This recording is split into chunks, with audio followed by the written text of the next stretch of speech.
Namaste, my dear friends, masters. Thank you to each and every one of you who have joined from different parts of the world to be with us here today. We are pleased to be able to welcome those of you that have been with us for years now, as well as those of you who are new. Welcome to Live and Let Live program.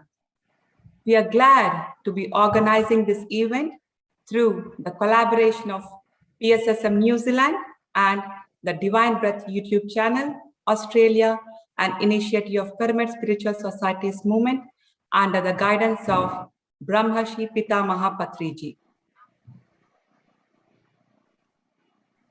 This is Lavanya from Australia, and this is Jay. We will be hosting today's session. Let me start with my spiritual journey. I was introduced to meditation in the year 2003. I was so fortunate to have met Patriji sir during those initial days. The day I met Patriji sir, I've chosen vegetarianism. Since then, I am doing meditation consistently. I migrated to Australia 4 years ago and came across another great master, Saraja Gollapalli ma'am. Conversations with her and her online platform helped me with a wealth of knowledge and from whom I continue to learn. I am greatly indebted to Saroja ma'am. I have reaped many benefits with this meditation and knowledge. I minimally use medicine and try to heal my ailments with intensive meditation. I'm sharing this simple, life-changing process to my friends and family. Live and Let Live program is all about to create awareness in mankind about meditation and the right food. I just want to give some background about this organization for those who are new and watching on YouTube. Pyramid Spiritual Societies movement, in short, PSSM, was found back in 1990, 31 years ago, by Brahmarshi Pitamaha Patriji with a mission to spread science of meditation, to teach meditation, spread awareness of meditation to everyone, to teach about pyramid energies and raise awareness through plant-based living, through vegetarianism. This is the organization where we bring science and spirituality together. Here is the main principle. We are all gods, we are all masters. There is no guru and follower relationship here. We are all masters. We learn from each other by sharing knowledge. This vision of Patriji has currently resulted into copious amounts of masters spreading the principles of PSSM across the world through their meditation centers, conferences, online platforms, and there are thousands of pyramids erected and are being constructed. A quick intro about the Divine Breath YouTube channel. We have started the Divine Breath YouTube channel in Australia in Feb 2021, that is 7 months ago, with the intuition of Padma Vadlamudi ma'am, to spread Anapanasati Meditation to our friends in Australia. Currently, the channel has around 150 subscribers. We are running weekly meditation and knowledge sharing sessions by masters around the world via Zoom. All these sessions are free of cost. Recently, we completed the insights of the book Soul's Journey by Peter Richelieu, a couple of sessions on pranayama and 11 days intensive meditation through our platform. Currently, we are discussing about The Power of Subconscious Mind by Joseph Murphy, narrated by Sohana Dudley, and we are also conducting 41 days group meditation, and today is our 22nd day. So I would like to take this opportunity to thank our speakers, our team, and all our participants for all their time and effort in making this possible. Please feel free to reach us at TheDivineBreath@outlook.com. We are also posting our WhatsApp group details in Zoom and YouTube link. Please do share it with your friends and family members.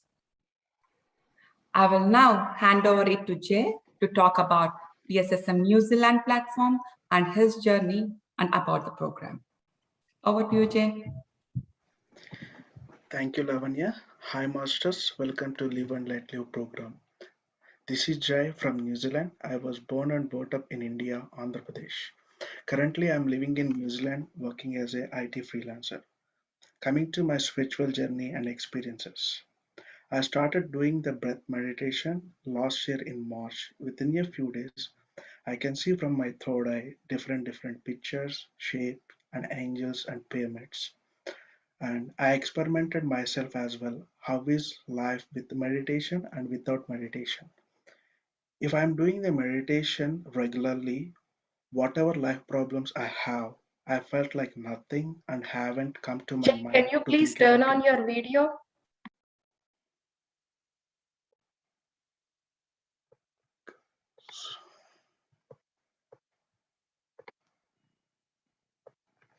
Sorry guys. So regularly doing the meditation is in part of my life and happy to and joyful.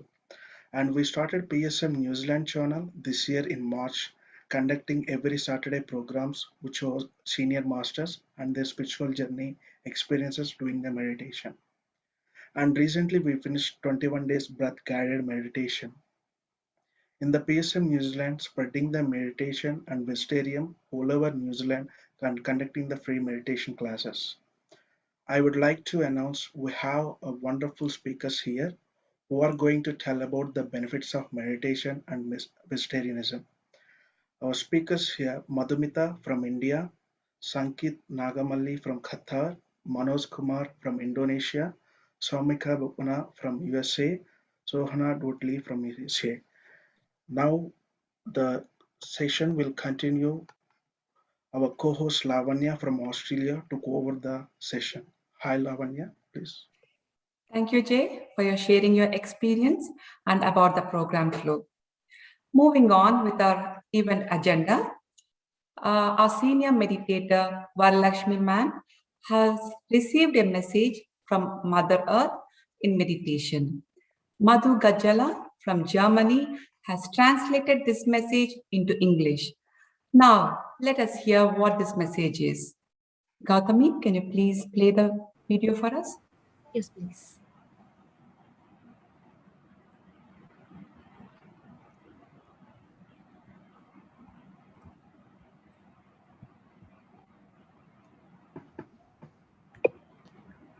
Namaste friends, I'm Madhu Gajala from Germany and I'm right in front of you sharing this wonderful message of Master Varalakshmi Madam from Vijayawada, which she had conveyed on April 28, 2020. So here it goes friends. My name is Koneru Varalakshmi. I am from Vijayawada. On May 24th, in the year of 1998, I started my meditation journey. Firstly, with meditation I gained complete health. Later, I experienced mental peace and inner strength.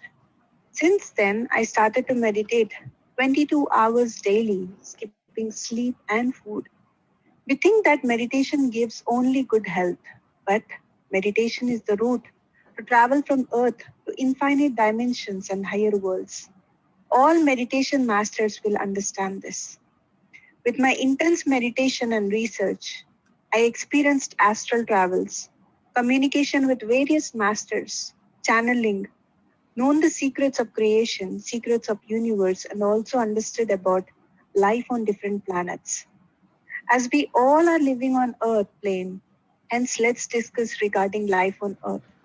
What are the secrets on Earth and inside Earth? What are the secrets of this universe? What is the strength for life? What is life?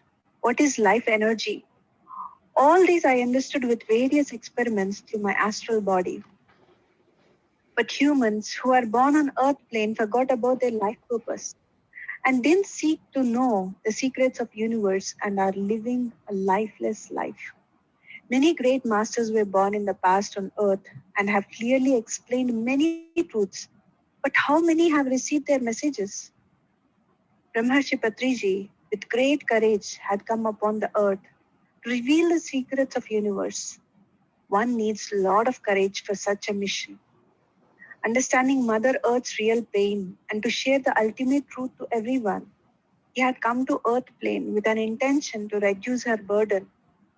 The concept he chose is non-killing, but not even one in 100,000s did change.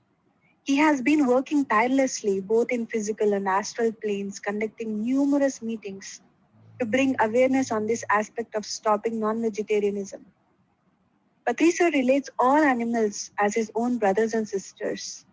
If humans doesn't have complete compassion, how would they realize the godhood? Where is the humanity if there is still animal killing? We have made our co-living beings as food. In spite of telling, so many people are not understanding and willing to listen. Everything has its own timing. As per divine planning, by 2012 itself, this world should have underwent dire consequences. But instead, Patri sir have prolonged it.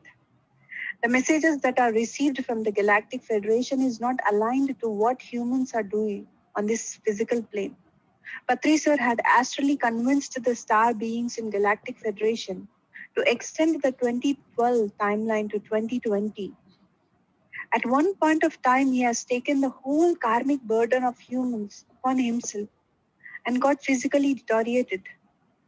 Looking at Patri sir in that physical condition, we have questioned ourselves what was happening to him and thinking why he is not taking care of himself and how will he continue his mission and continue traveling across the world. He said, I have constrained my body and now people are important to me rather than my body. He continued to take numerous meditation sessions every day. He knew that the time is nearing and that there would be lockdowns. He had accelerated his work and every pyramid master did their part. They have dedicated their lives in supporting the awakening process of the feminine energy. Lot of work has been done from 2012 to 2020. Meanwhile, the agreed timeline of 2020 has arrived. One day while I was meditating, I could see Mother Earth appearing and rose above dark clouds with a bright light. Her beauty was enchanting and the patience in her face was indescribable. From the skies, she saw herself as if looking at oneself in a mirror. She then started picking humans just like picking fruits from a tree. I asked her, what was she picking? I also witnessed her dusting off some places. She was choosing and keeping side the selected people. She then said that she was picking all those who stood for Ahimsa principle, which is non-violence and non-killing. I then asked her, what about the rest of the people?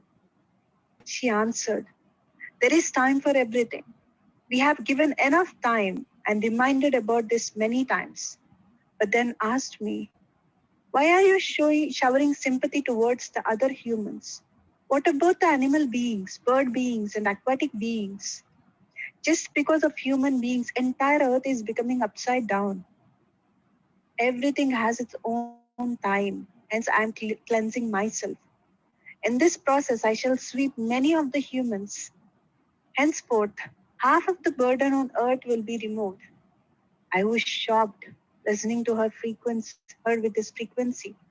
Being a woman with a compassionate heart, I asked her, there will be so many families with motherless kids, parents losing children, orphans, and many more chaotic situations on earth. Is there any other way? She replied with a stern voice, no. She then continued, as so many people are pleading, I will give little more time. Within this given time, they are supposed to promise and become a vegetarian and shall live life adapting to nature's laws. Only then they will stay back, and the rest of the ones will not stay on this earth plane for sure. This is the message of Mother Earth. On April 5th, 2020, as the Indian government initiative, we all lit the diyas or lamps. On that day, I received a message saying that there are 7 worlds below the earth and 7 worlds above the earth. For us, as per Indian culture, 7 has a great significance. For example, 7 nuptial steps in the wedding ceremony, 7 celestial worlds, 7 chakras, 7-headed snake, and so on. This signifies the importance given to number 7. So I questioned, what does this 7 actually mean? To which I was answered that the lower 7 worlds and the higher 7 worlds together are 14 worlds. Every individual world has their own wisdom. Every being from their respective world or dimension came to earth plane and started living here as per their wisdom available in their world with will and wish. Instead, Patriji combined all 14 worlds' wisdom into one world. Entire universe applauded by showering flowers on Patriji, saying that till this date nor neither in other yugas such huge divine planning has never happened. Patriji is the greatest being who can bring all the worlds into one world, and he did that. The reason behind bringing all the worlds together into one is because, for example, in India, all the different states has their own governments. However, all come under central government. Likewise, this entire 14 worlds governance will be under one ruling. That is how we are supposed to live. I question the reason behind combining all worlds. When 14 worlds become one, and to bring all the beings into same kind of lifestyle, huge amount of soul wisdom is required. I had a doubt about the possibility of so many different mindset people living together and experiencing the beauty of the creation that is present on this earth plane. The main reason behind combining all the worlds is cleansing. And why this lockout happened is, whoever is not abiding the nature's laws would be leaving earth and return back to their own respective worlds. The masters, whoever have come down from the higher worlds to earth, have given messages to people here to come back to the higher worlds, and that is the reason why they are all leaving. Patriji is striving hard to keep the masters with soul wisdom and the ones who are walking the path of light and willing to change on this earth plane. Combining 14 worlds and making it as one and cleansing all the impurities and making it pure, that is how the rest of the people will survive. When all the 14 worlds become one, all are going to live their truth. This is the preparation for the 5th dimension. When one lives their life in truth and with highest potential, only then they would gain eligibility to live in the 5th dimension. When we say we have to live according to the 5th dimension, everyone must understand this. After understanding, one has to create that kind of environment and wisdom in this world, and then only this creation will be as per nature's law. Hence, to live in the 5th dimension, these 14 worlds has been combined by Patriji. This is the important message. As Sir said, we have been meditating and receiving messages as usually staying at home. However, now everything we are doing in this period is completely dedicated for the ascension to 5th dimension. The level of understanding the old concepts has increased and learning it with newness. How is it that we are understanding the same old poems and writings of great South Indian mystics like Yogi Vemana, Veerabrahmendra Swami, that we all have heard many times from Patriji, especially in this period of time?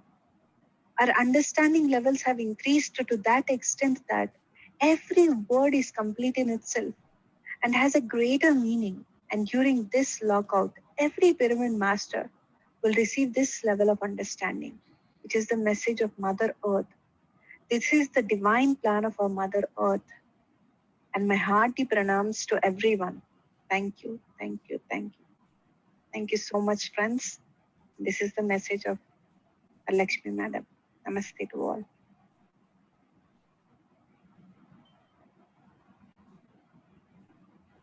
Thank you, Gautami. Thank you, Madhu. It was a wonderful message. Now, let us welcome our first host, Pragnya. Over to you, Pragnya. Thank you.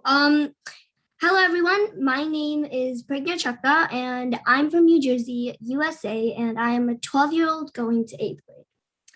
I was first introduced to meditation from my mother, Devi Chakra, and I have been meditating since my childhood. Ever since I have attended Praladura's self-empowerment and mindful meditation classes, I became more dedicated and interested in meditation than before. Ever since I started meditation, I have only noticed positive changes in me, my personality, and my behavior. A year ago, I even started a YouTube channel called Your Deepest Secret, in which I make YouTube videos explaining simple spiritual topics for kids.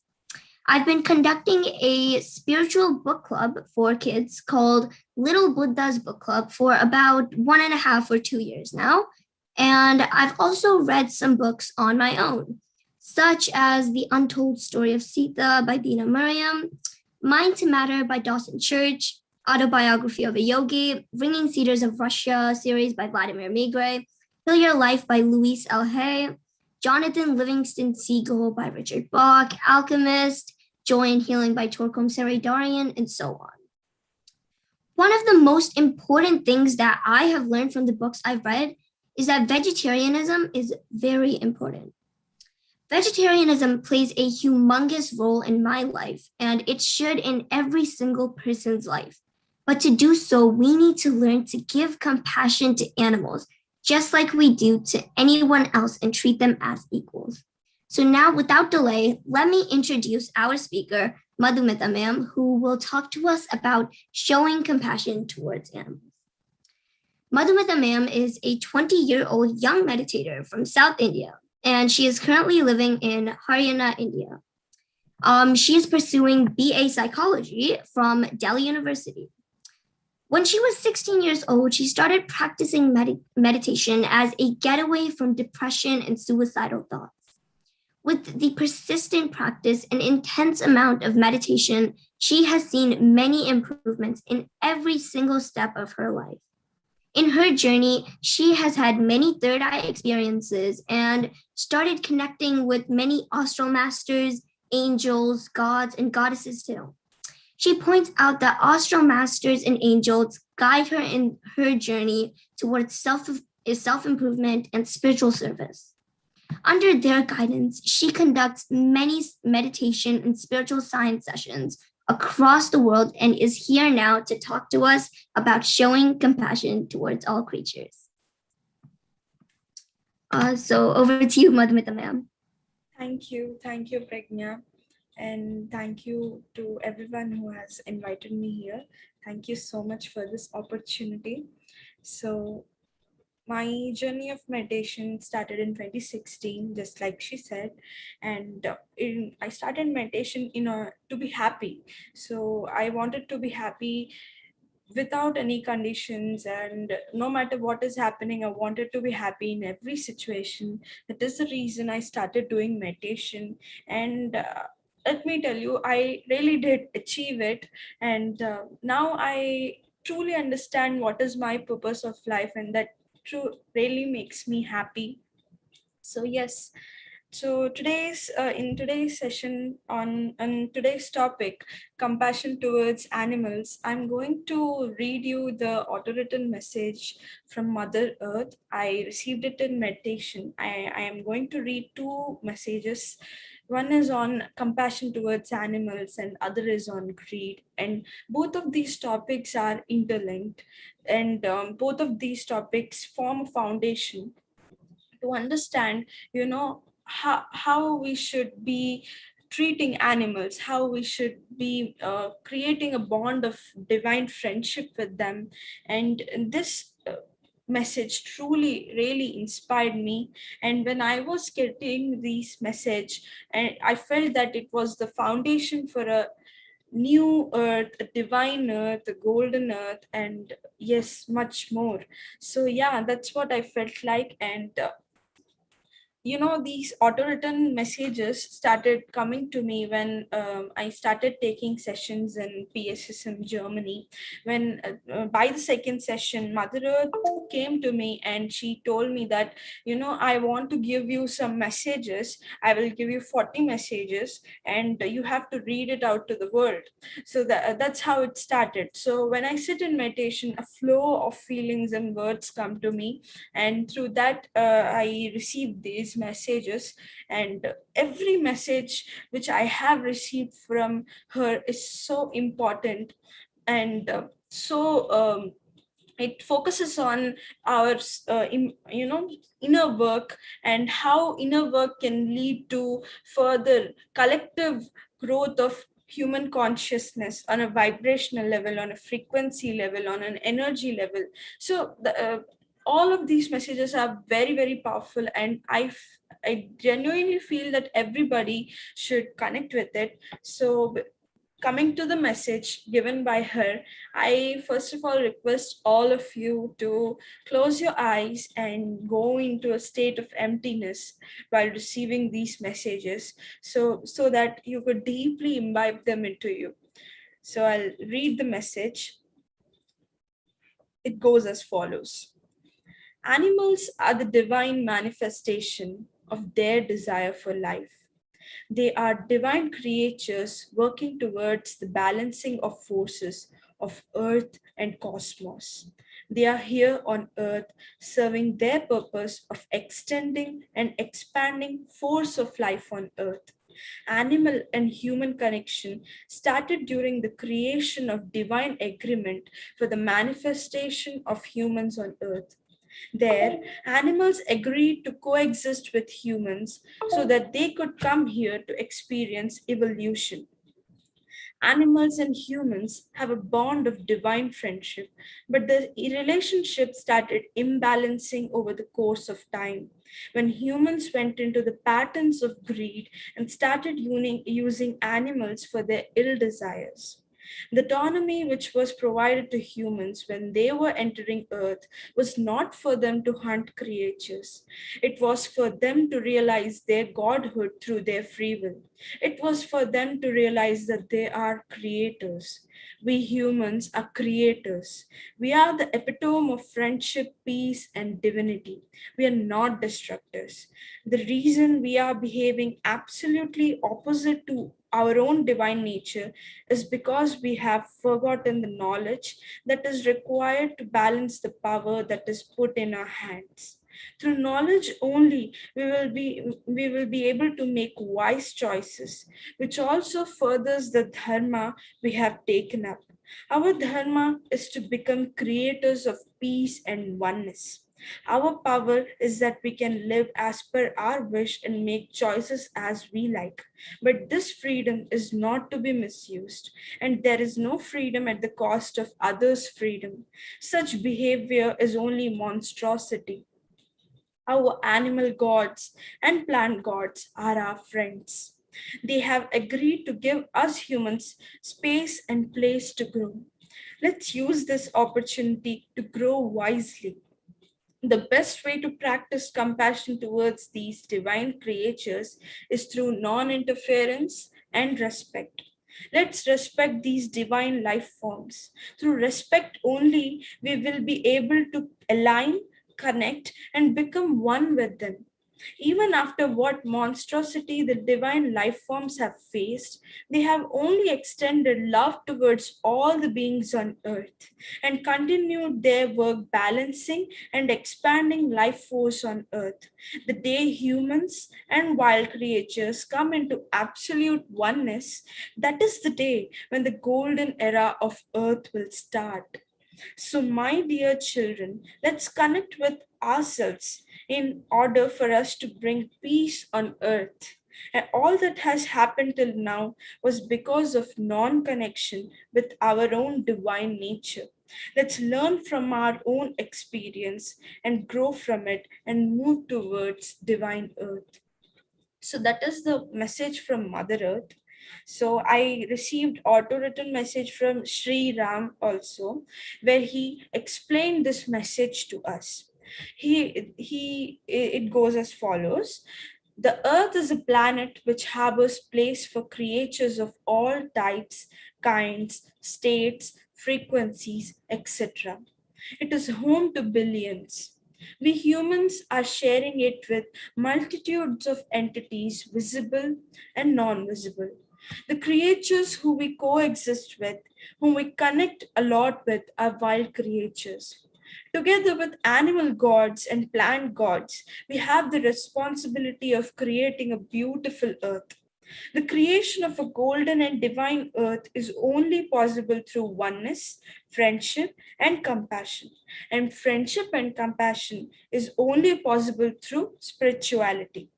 When we start meditation, when we become spiritual, when we understand who we are, through the deep understanding of who we are, what life is, and the right way of living, through this knowledge, we create a foundation for a divine earth. Let's release the thought patterns of greed and insensitivity from earth and become compassionate by creating the thought patterns of oneness. Connecting with ourselves through our own inner calling only, we will be able to change ourselves, and ultimately we will be able to create a golden earth.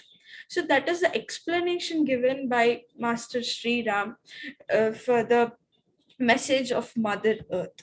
So now moving on to the next auto written message from Mother Earth, it is about greed. To be in the message only, in the message compassion towards animals, she said that we have to it was said that we have to release the thought patterns of greed and come into oneness and friendship. So we have to understand what is greed in order to be able to tackle greed, the emotion of greed. We have to understand the knowledge about it, where it starts, where does it originates, and how can we clear it. So now let me read you the message of greed from Mother Earth. Greed is an unacknowledged emotion which exists within humanity in a very complex manner. It is very important to identify greed in ourselves, as this particular emotion can be very parasitic. This emotions exists in the collective vibrational grid of Earth, and it has been the cause of many world issues. When we work on this emotion together, we can bring a revolutionary spiritual change in the whole of the planet. This spiritual change will be the start of united spiritual earth, where the whole of the planet becomes one. The reason greed is existing today on earth is because we do not have the proper knowledge to curb it. In order to nullify all of the greed related thought patterns, we need to understand where it starts. When a human faces a lack of addressal or appraisal from others in this lifetime or previous lifetimes, then they start to feel very trivial about themselves.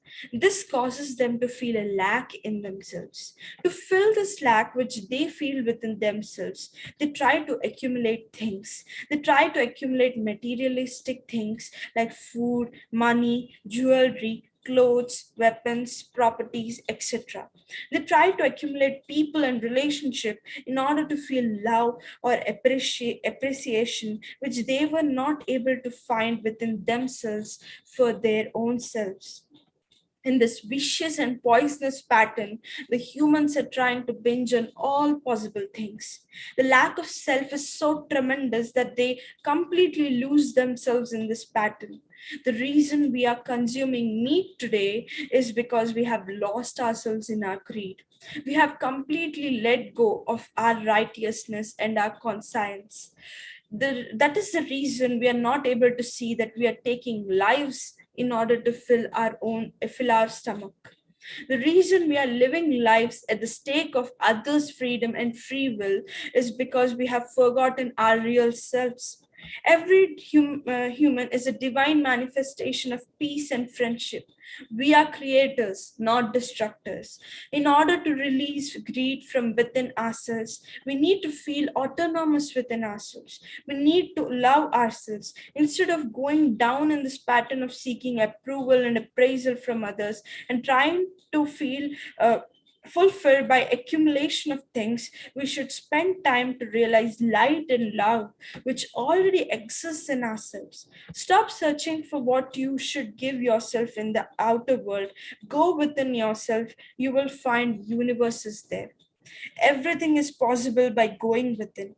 Going within is only possible when you meditate. Once you go within, you will first realize that you are not a body, you are a soul. And this soul of ours is infinite and eternal. It is abundant in every possible manner. There are only miracles when you realize this soul knowledge. Through realization of this soul knowledge, you will be enlightened with eternal bliss. So these are the two messages from Mother Earth. One is on compassion towards animals, and the other is on greed. So in both of these messages, she talks about, how we are divine manifestation of peace and friendship. We are creators, not destructors.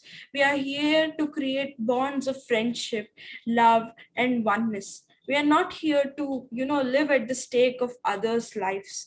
That's what she tries to tell us through this message. And further, she also mentions that we have forgotten our divine nature. And that is the reason we have come down into this pattern of greed, into this pattern of killing.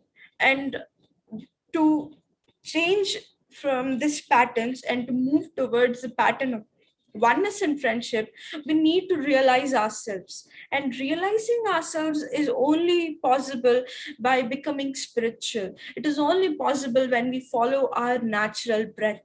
When we follow our natural breath, when we come into the state of emptiness, we will be able to connect with ourselves. When we connect with ourselves, we will realize who we truly are. We are not people who live by killing others. We are not people who feel, we are not souls who, live by killing others, by, we do not live by filling our stomachs with the dead bodies of animals. So that is not our true nature. It is just that we have come down into this pattern of greed. And when this pattern of greed transform into the patterns of oneness, that is the start of divine earth, golden earth, one earth, united earth. It will be a revolutionary change. It will be a revolutionary spiritual change that we all need to undergo. And it is so important. For this only, many masters have previously taken birth on earth and are still taking birth on earth and have taken birth on earth to convey this message that we are divine creatures, we are souls, we are not our bodies, we are much more than we perceive ourselves to be. So that's what they wanted to convey this message, like Sita, goddess Sita, like goddess Saraswati, and Buddha and Jesus, Allah, all of them wanted to convey this message, that we should not, we are not what we think we are. We should not go down this pattern of killing others. And the truth is simple, that we are gods, we are masters. And when we realize the soul knowledge, we will stop this pattern of killing. Yeah, so spirituality, meditation will help us to, change this part of ourselves and go into divinity. Yes, so this message is so important to me, because previously when I came into meditation, I used to get so many visions of Mother Earth, and I used to see that, you know, she's crying tears of blood, and she's in so much of pain. And one day when I was meditating on 21st June, I was sitting in meditation where you know, everybody was collectively meditating. Sir Patriji told us to gave us this you know he gave us this goal that 1 million people meditators should meditate together at the same time. Then when I was meditating, I connected with Mother Earth, and I connected with her you know, motherhood, her you know, her femininity, her sensitivity, and her love. And I felt so much in oneness with her. From there, I understood what pain she was undergoing. So in my vision, I saw that she was deeply wounded with our actions and our behaviors. So whatever we are doing, which is harming the planet in the whole, so that is so painful for her. And so I saw wounds all over her body, and I felt so bad that because of us she's feeling like that.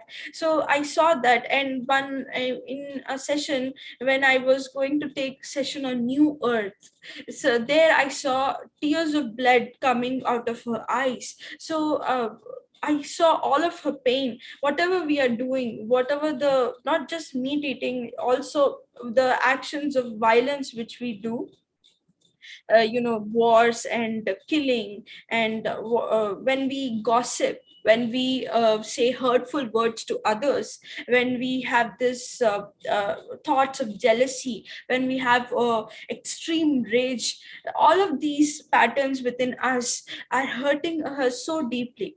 So I saw the pain which she was undergoing, and and it was so hurtful to me. But when I was receiving this message, you know, I felt her ecstasy, that we are, you know, we are talking about this divine aspect of non-killing, love, friendship, oneness, and united earth, one earth, divine earth, golden earth. When we are discussing about this, and when we are discussing this very important knowledge of live and let live, she felt this ecstasy, and it moved me, it deeply moved me, because I felt tears in my eyes, and it was very overwhelming, and it was so I cannot express it in words. Words are not expressed to uh, tell you that soul feeling. So when I felt her ecstasy, I felt so happy. She wants us to change from the thought patterns of greed and killing to oneness and friendship. She wants it so deeply. Uh, just because we are doing these sessions, it is so joyful for her, blissful for her. So it is our responsibility to, you know, convey this message to everybody, each and everybody in this world, and it is our responsibility to do sessions like this. So yeah. And once when I was meditating, you know, I was not you know, doing spreading vegetarianism by then. So when I got connected to Mother Earth, before connecting to Mother Earth, I was feeling this sadness. I used to spread meditation, but I was not into spreading vegetarianism. So when I got connected to her, you know, I expressed my sadness with her, and I told her, why am I feeling this sadness within me? Why am I not feeling purposeful? So then she told me that, you know, your purpose is to become the spokesperson for all the animals, plants, and wild creatures. So, you know, when she said this to me, I realized that it is not just my purpose, it is the purpose of all the pyramid masters.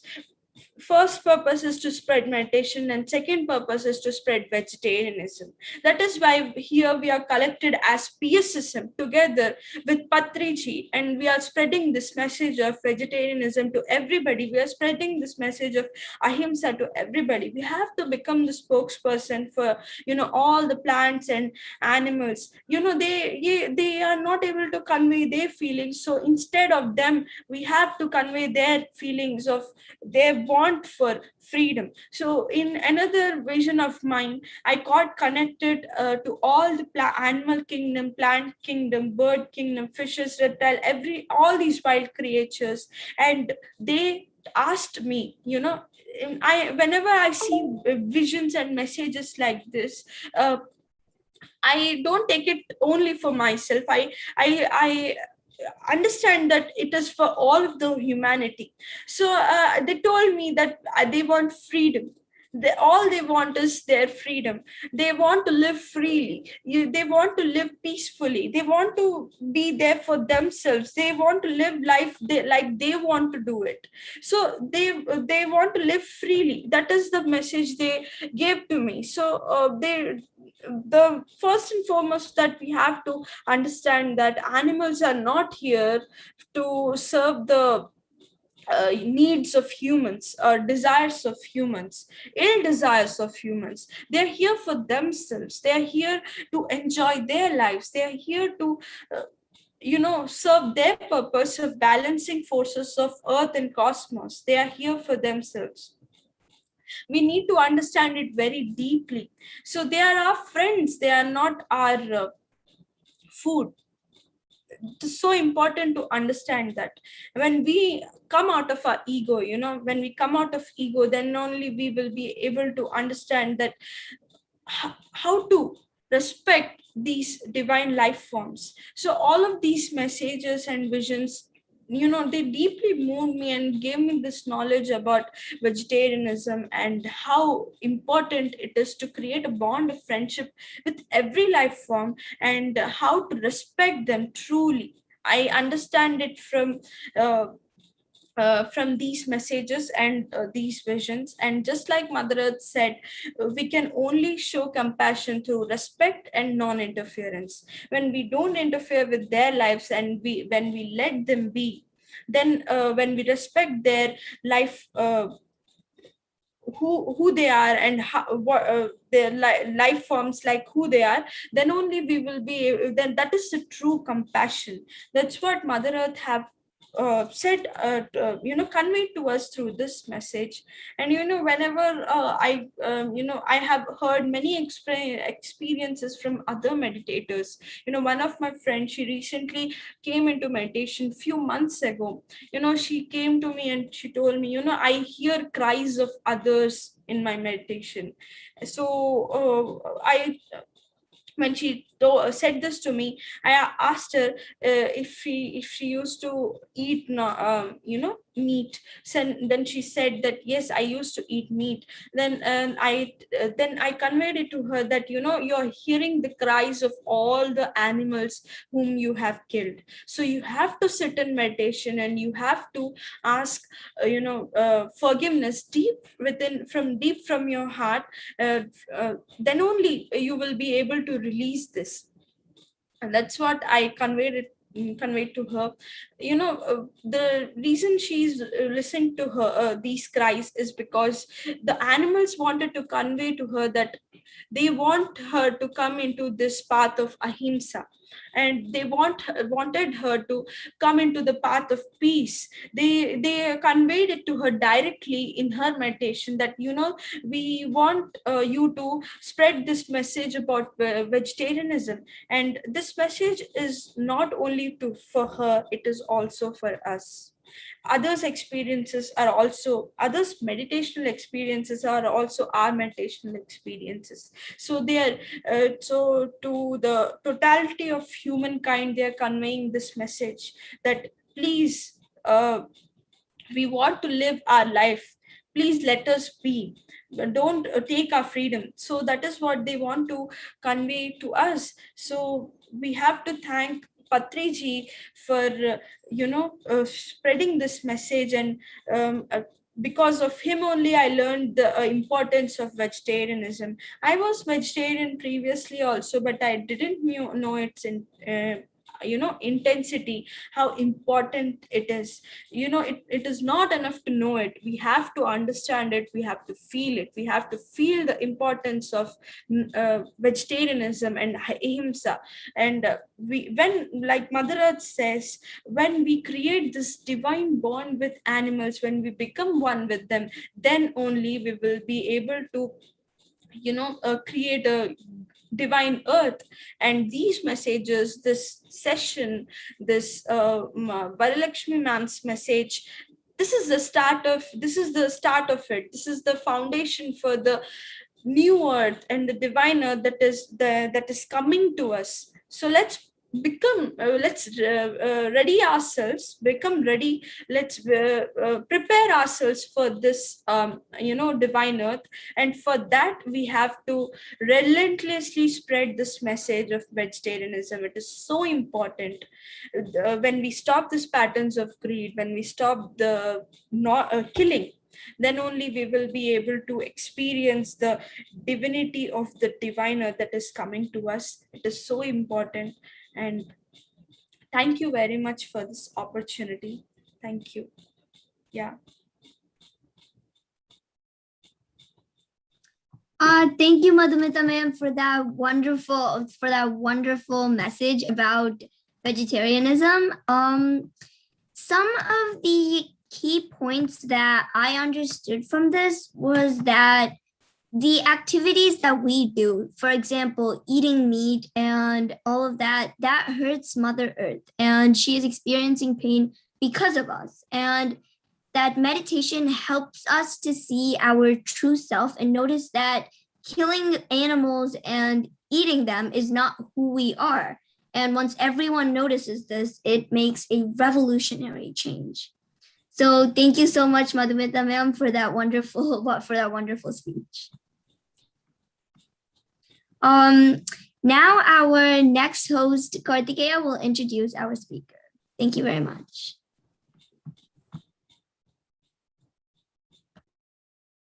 Thank you, Pragnya. That was wonderful wisdom shared by Madhumita ma'am. Hello, everyone. My name is Kartikeya Gajjala. I live in Cedar Park, Texas, and I am in 9th grade. I started meditation about 2.5 years ago after learning about it from my mother, Swapna. The many benefits of meditation I have experienced are better sleep, more relaxation, and a higher level focus on my studies. I have also become a vegetarian since I started meditating, and I've seen my health improve quite a lot. This is my meditation journey, and I'm happy to share it with you all. Now, I would like to welcome our next speaker, Sankirt Nagamalli. Sankirt Nagamalli is a chartered accountant currently working in Qatar. He was born and brought up in Karnataka, India. For the past 7 years, he has been into meditation and is associated with the Pyramid Spiritual Societies Movement, or PSSM, which was founded by Brahmarshi Pitamaha Patriji. The practice of the simple breath meditation technique, or Anapanasati Meditation, has brought many miraculous transformations in his life. His passion and purpose are to bring awareness about meditation, vegetarianism, and pyramid power to people across the world, which he believes will help everyone lead a miraculous, joyful, and successful life. Today, Sankirt is going to talk to us on the topic of a right food. Let's all welcome Sankirt from Qatar.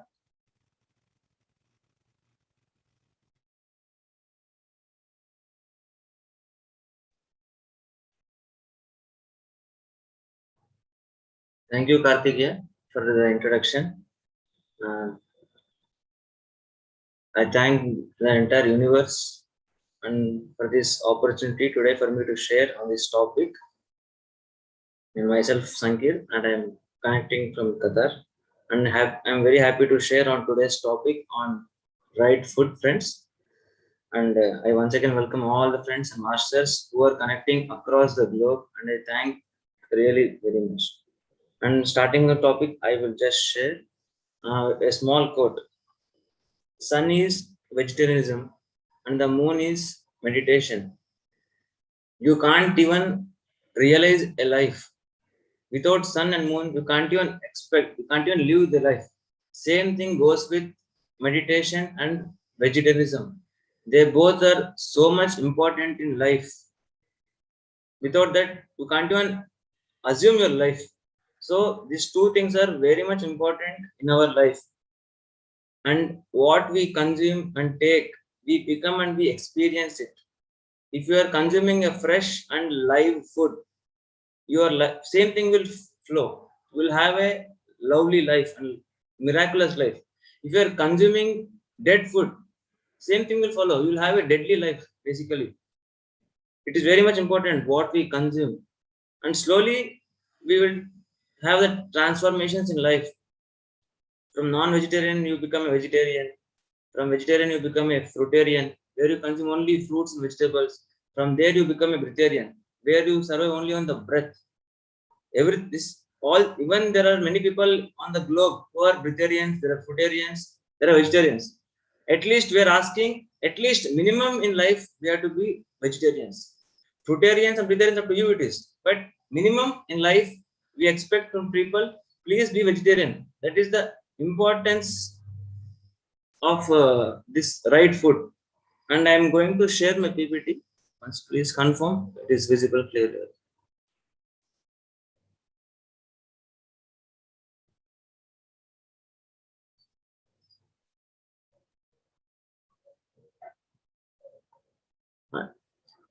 Karthika, is my PDF perfectly visible?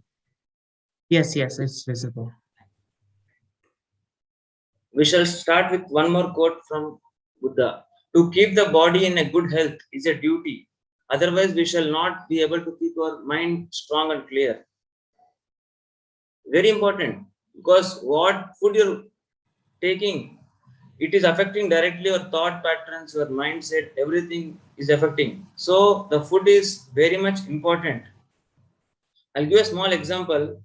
When you're getting your vehicle for the service, your car, you're giving for the service, you do it on a regular basis. You get the maintenance and everything you're doing on regular basis. And you're filling the right fuel. You're taken a vehicle which is from petrol vehicle you're taken.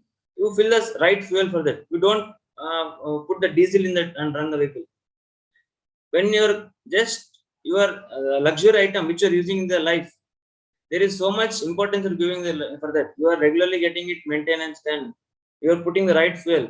When it comes to the body, it is how much important the right food which you take inside.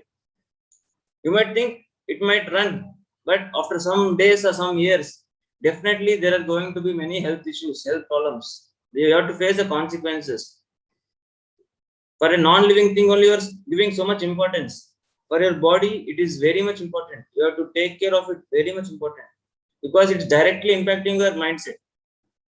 This is a quote by Buddha. And these are the kingdoms on the earth. We're having 4 kingdoms: mineral kingdom, plant kingdom, animal kingdom, human kingdom. In the mineral kingdom, there is only form, matter. When it comes to next plant kingdom, we have form, matter, and there is growth process, there are life functions. When you go to the animal kingdom, there is matter, there is growth process, there are sensations, there are perceptions. And when you go to the human kingdom, we have all the 4. There is matter, there is growth process, there are sensations, there is consciousness, there is self-consciousness. In all the kingdoms, there is consciousness. When it is evolving from one kingdom, the conscious levels increase. From mineral to plant, from plant to animal. And human kingdom, there is more consciousness, there is individual consciousness, identity.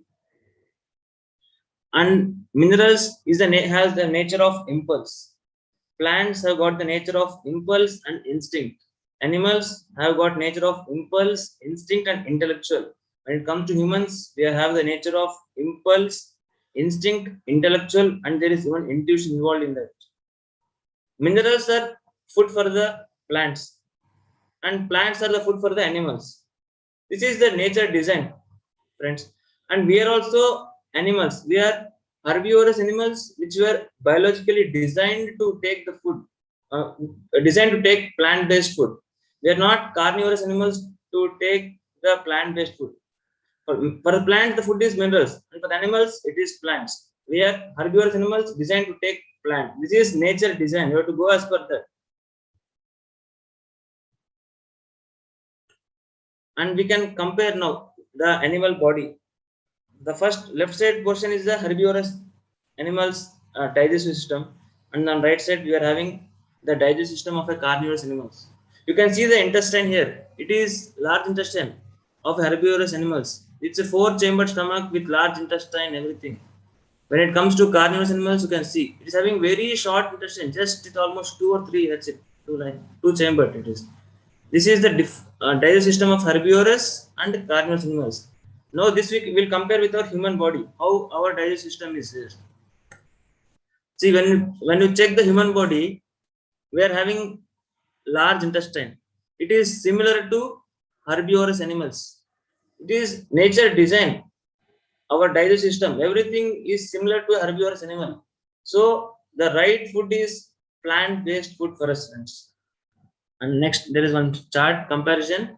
We are having comparison for the carnivorous animals and human body. Psychological food for the carnivorous animals is meat, but for human body, it is fruits, vegetables, nuts, and grains. Even you can see the hydrochloric acid, the 5th point. In the carnivorous animals, there are strong hydrochloric acids. But when it comes to human body, there are very weak hydrochloric acid. Because carnivorous animals have got very strong hydrochloric acid. So they are easily able to digest the meat. But when it comes to human body, we are not having that much strong hydrochloric acid. We are having very weak hydrochloric acid. So it's very difficult to digest the meat. Even the intestine you can compare. For the carnivores, it is just 1.5 to 3 times the body length. But when it comes to human body, it's 9 times the body length, our intestines. And so the digestion, you can check. The carnivorous digestion is just hardly 2 to 4 hours it takes to digest the food. But when it comes to human body, it takes 12 to 18 hours to digest plant-based food. Do you think if you are taking meat, how many hours it might take to digest the food? When the digestion is not happening properly, what happens? That is the root cause for all the health issues, all the repercussions you face in life, all the consequences you face. And you end up in health issues, health problems. And later on, you are thinking, why I'm facing these health problems? Root cause is your food, what you're taking. That's very much important to learn. And there is one more quote by Mahatma Gandhi ji. The greatness of a nation can be judged by the way its animals are treated. It is very much important because it is directly impacting the nation itself. If you are showing love and affection towards animals, same thing is getting projected in the nation. The nation, people love each other. When there is cruelty in animals, same thing is will flow in the humans also, basically. And we'll see effects of non-veg food. This is as per according to WHO, non-veg food causes almost around 115 different types of diseases. And we have listed hardly some diseases like heart disease, high blood pressure, kidney problems. There are pains, hysteria, and even the Japan scientist who has discovered that many experiments have done how the non-veg food is facing the problem by our body. There is anger issues, anxiety, there is restlessness in the body, many effects from the non-veg food. And even you can check the second point. Non-veg food produces nitrogen, which functions like a poison for the nerves. And 85% of the throat and the intestine problems are due to non-veg food. Many problems are there from non-veg foods. And this is a small video which Virat Kohli has shared in the YouTube. Now I will not be playing today because of time. He was a non-vegetarian food. You know, Virat Kohli is a very great Indian cricketer, captain of Indian cricket team. He has become vegetarian because of his some health problem. The doctors have recommended to change his food pattern, food style, and now he is a vegetarian. And he has shared in this video amazing experience how he is able to achieve the fitness levels, everything. It is excellent. This PDF I will be sharing with the host, everyone. Whoever interested, please connect to us, and we will be sharing this PDF. You can watch this video in YouTube. It's a very short 4-minute video. How he has told how his vegetarian diet is helping him in his fitness levels to attain. And now we have seen this much time the effects of non-veg food on the body. Now we'll see how it affects on the nature. First is deforestation. Almost 1 to 2 acres of rainforests are cleared every second. Animal agriculture is responsible for 91% of Amazon destruction. See friends, you are just what food you're taking, it is having so much impact on the nature. You are able to save deforestation. Next, climate change. As per global greenhouse emissions, 51% of emission is due to the livestock and their byproducts. Only 13% is hardly from the transport which we use vehicles. We think from the transportation there's so much climate change happening. It's only 13% friends, but because of livestock consumption, there is 51% effect in the greenhouse emissions. And just if you're opting plant-based diet, it is going to cut our carbon footprint by 50%. And livestock is responsible for 65% of nitrous oxide emissions. It is 296 times more destructive than carbon dioxide. See friends, how much impact you are creating just by eating meat. Not only on the yourself, in the nature it is so much impact creating. And next, the meat and dairy industry use almost 1/3 of the earth fresh use. In USA, only 5% of water is used for the domestic purpose. 55% is used for the animal industry. We should know the importance, friends, because until any resource is in abundance, we don't realize the value. Only when there is scarcity, then we know the importance. Why we should wait until the resource is scarce? Let us, next generation also, they should have this resource, they should enjoy this nature, resources, everything. Not only for us. So your just food style is changing. It is having so much impact. Don't wait until the resources become scarce. Now, when there's abundance only, we should have that knowledge and we should use it rightly. And very important, that's very much important, friends. And how it affects law of karma. This is what you give will come back to you, friends. That's for sure. This is universal law. Whether you believe it or not, that is law of karma. As per nature, it is designed. If you are giving back wrong or to others, same thing you are going to get back from. That's for sure. You are consuming a food which is fear-based, filled with pain, toxic chemicals, which is released while killing animals. You just visualize, friends. Now I'm telling anyone is telling you, you will be killed in next 5 minutes or 10 minutes. You just visualize what emotions, what negativity you release in yourself. You fear basically. Same thing with animals, friends. They are also having that conscious levels as already I shared in the previous slides. In the slaughterhouse, they can see the cutting. They know in the next 5-10 minutes they will be cut and they will be killed. You visualize how much fear they feel inside, how much pain, how much negativity they are releasing. That same food you are consuming, friends. That fear, what is there in animals, the chemical which they are released, negativity, everything we are consuming. That's the reason we fear for everything. Because when we take wrong food, that's the root cause that they have to suffer. There is fear involved. There is so much negativity involved in the people. Why it's happening? Because of the food pattern what we're taking. And we are interfering with the freedom and lives of animals here. And about this, I will share after the PPT how it is the present COVID situation. I will explain after this. And one more quote by Paul McCartney. If slaughterhouses had glass walls, everyone would be a vegetarian, friends. Definitely. Because now you are not able to see what is happening backside. An animal is cut, how much pain it undergoes, how much suffering it undergoes. You are not seeing it basically. You are seeing only the food on the plate. But in the background, how much suffering the animal is going on when it is being killed.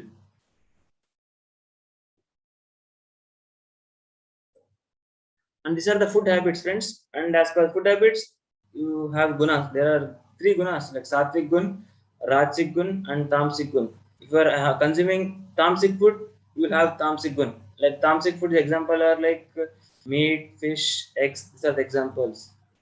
And rajasic food examples are like you are having excessive salt or the very hot water. These are the rajasic food. And sattvic food is the fresh fruits, the fresh vegetables, nuts, seeds. And the right food for the humans is vegetarian food or the sattvic food. That is the perfect food for the human. This is designed as per nature. Right food for humans is sattvic food. And when you have sattvic food, you will have sattvic gunas in life. And these are the benefits of vegetarian. Same thing, what are the drawbacks or the disadvantages of the non-veg food? These all are benefits for vegetarian food when you opt. There is reduction in reduced medication requirements. You can reduce the diabetes, many things, reduction of the cancer, many benefits from vegetarian food, friends. It is amazing, really. And benefits is there is no more deforestation, no more climate change. These are the effects you are giving not just to yourself. When you opt with vegetarian diet, the nature is getting benefited, friends. And you can just see this picture, how we are having the family. Even the animals are also having their own family, friends. They are also having like how we have the children, brothers, sisters. They are also having their. You can just see how much love, affection the animals are giving to their kids or whatever it is there. When you opt vegetarian food, there is non-violence, there is non-interference, friends. There is peace, there is harmony, there is healthy life everywhere. How we are happy, even the animals also should be happy, friends. That's important. And one more quote by Albert Einstein: vegetarian food leaves a deep impression on nature. If the whole world adopts vegetarianism, it can change the destiny of humankind. And this is definitely going to happen, friends, future. Every person is going to know the importance of vegetarian diet, and everyone is going to transform himself into vegetarian. That's 100%. And there will be a drastic change in humankind. There will be on entire earth there will be love, compassion. We will be radiating 100%. When we change our food patterns, every person there, everywhere you can see the love and compassion will be just radiating. That's for sure, 100%. And we are can only tell, friends, we can only convey, but best thing is what you can do, you can experiment yourself, friends. For 30 days try to be a vegetarian and try to practice meditation, and you see how it goes. Before, when you're consuming non-veg, and after become a vegetarian for 30 days, you check yourself, how is the change, what was your thought pattern, thought process, what was your thinking, what was your fear levels before vegetarian and after vegetarian, just to compare yourself. No one need help, friends. You yourself can make experiment and check in life and take the right decision. Your own intuition will guide you, friends. Because when a change is coming from external forces, if we are telling, it is not it is a temporary change. Because when we are there, you might take vegetarian food. When you are not there again, you might consume non-veg food. So that we don't want that change. We want permanent change. You practice yourself. Let the change come from within. When the change is coming from within, that is the permanent change. We don't want external change to happen. We want inner change to happen. Your own intuition will guide you, friends. You experiment yourself. Life is full of experiment and experiences. You experiment, you get the experience out of it, and based on that, you take the decision whether you have to have non-veg or whether you have to opt for the vegetarian diet, friends. And one more quote by Jim Rohn: take care of your body. It's the only place you have to live, friends. It's very much important. Example, our soul has chosen this body. It is so much sacred. It has taken this body and it has come on this mother earth to take the experiences. It is like a temple, friend, basically, your body. When you go to the temple, how much you care. Same thing with the body, friend. Your soul has chosen your body to take these life experiences. So please take the right food. That's very much important. Your body is very much important, very much sacred, important, because it is the soul is taking life lessons, experiences, and again it's going back to the source. And he is the founder of our PSSM, as initially Lavani madam introduced. And in this, I'll just read one sentence. Patriji has told, until the last person becomes vegetarian, I will be on this mother earth. And we all, the PSSM is working towards this mission on defense, because we have known the importance of this vegetarian diet, and we want this transformation. This is not just change, friends. This is a big transformation life. This transformation in everyone's life we want, friends.